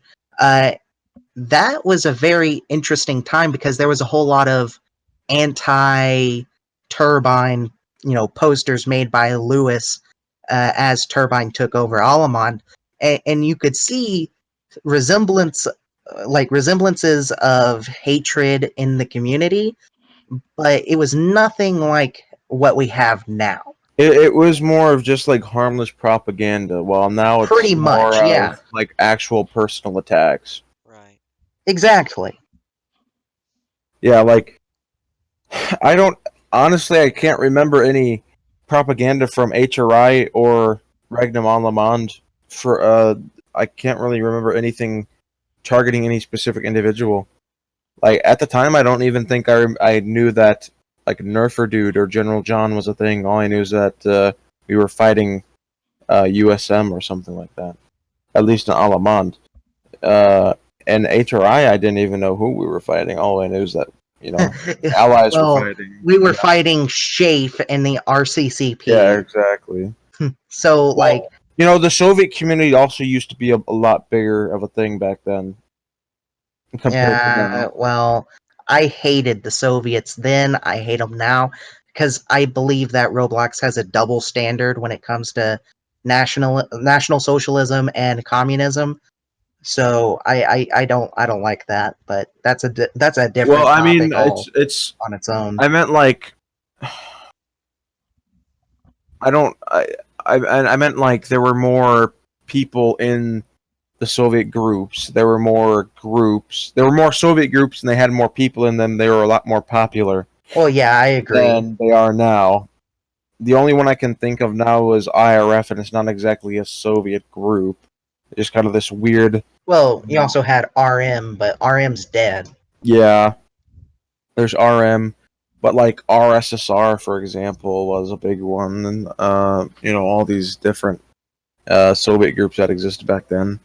Uh, I knew Vasiliev was a thing because Wait, Lewis often talked about Vasiliev a lot. was it called RSSR? Because I think I've been calling it RCCP this entire No, time. those are two different things. Oh, RCCP is a more modern one, if I remember correctly. are you RSSR was, sure? yeah, Hmm. I'm Well, fairly certain. Because I was a part. Which one was owned by Commander War? I don't know. um, well, Commander War, by the way, is Vasiliev. It's Oh, just one of his. well, I'm pretty sure RSSR was commanded by Vasiliev. Oh, I Yeah, was a part of that. That was in 2013, though. yeah, I know. RSSR was in 2013. That's the one that I'm thinking of, not RCCP. Yeah, exactly. Um, Jesus, but they're so then, confusing. yeah, exactly. And there wasn't, there was not as many groups. Also, there was the only other Axis group I remember was Kibler's Bavaria. That's the only Yeah, one I remember from that time. That was not. Kibler's Bavaria was autistic as Yeah, hell. exactly. Kibler was just autistic in general. But that's the only example I can think of any group that was kind of outside the uh, normal spectrum because it was basically just uh, Nerfer with Shafe, Luisado with whatever group he had, HRI, Alaman, whatever, Ostrat, and then there was Vasiliev with RSSR, and those were like the big three, Yeah. and they were basically Vasiliev and Nerfer were focused on killing Luisado's group, obviously, and then Yes. Luisado was focused on killing both of them. Although Luisado in HRI, I think he was more focused on attacking the Soviets. But then as time went on, Alaman was where it kind of became a change over to focusing on the Allies, Yeah. not the Soviets. And then since then, it's almost been completely focused on destroying the Allies because the Soviets have just kind of the Soviet community has just kind of faded into obscurity at this point. In my opinion, they're kind of dead, which is unfortunate because they contributed quite a bit to the community back in the day. Right. Yeah, I never really liked them. I thought they were I all mean, autistic. well, yeah, they were autistic, but they contributed to the community quite a bit. You can't really deny that. I guess. I mean, it doesn't matter if they're autistic; they still contributed. So Point I taken. guess Yeah, yeah. oh, so I guess that's really it then for all our questions. Before I conclude this podcast, since it's been longer than 3 hours, do you have anything else to add before I conclude this? Nope. That's pretty much it. Yeah, no, no. Well, I'd like to thank you for having us and Yeah, staying up thank until you for having us. 4:30 in the morning, listening to both of us rant on about random bullshit for Did four I already say hours I had a headache, or or 3.5. Ah, never did I already say I had a headache earlier, or I honestly don't remember. oh well. Well, it's gone now, so no worries. I guess this ranting was a break. I have now 50 DMs. Well, on topic then. Thanks All for right. watching, guys. Uh, Other than that, hopefully this one was more enjoyable because I remember the last podcast we got more than 50 dislikes, more than 400 comments. It was pretty ugly. So hopefully this one was a lot more better in terms of the people. Other than that, I've learned before I conclude this myself. I've learned a lot more about Lewis and other things in the community. I guess a lot of more. I wouldn't say life lessons, but things to keep in mind. Um, yeah, There's definitely a lot more nuance here yeah. There's than Yeah. given out. Well, I mean, like having two veterans from 2012. You're going to have to learn a lot of stuff. yeah, Obviously. wisdom is good. Yeah. Yeah, we have a lot of stories to tell. That's why Yeah, it took like 3.5 hours. Although, granted, most of that was about Luisado and the NSN. We could probably go on talking about the old days for a lot longer, but Yeah, we could probably spend like an actual day talking about it. hmm all right then. Well, that concludes this. Those watching this, have a great day or night. That's it. See ya.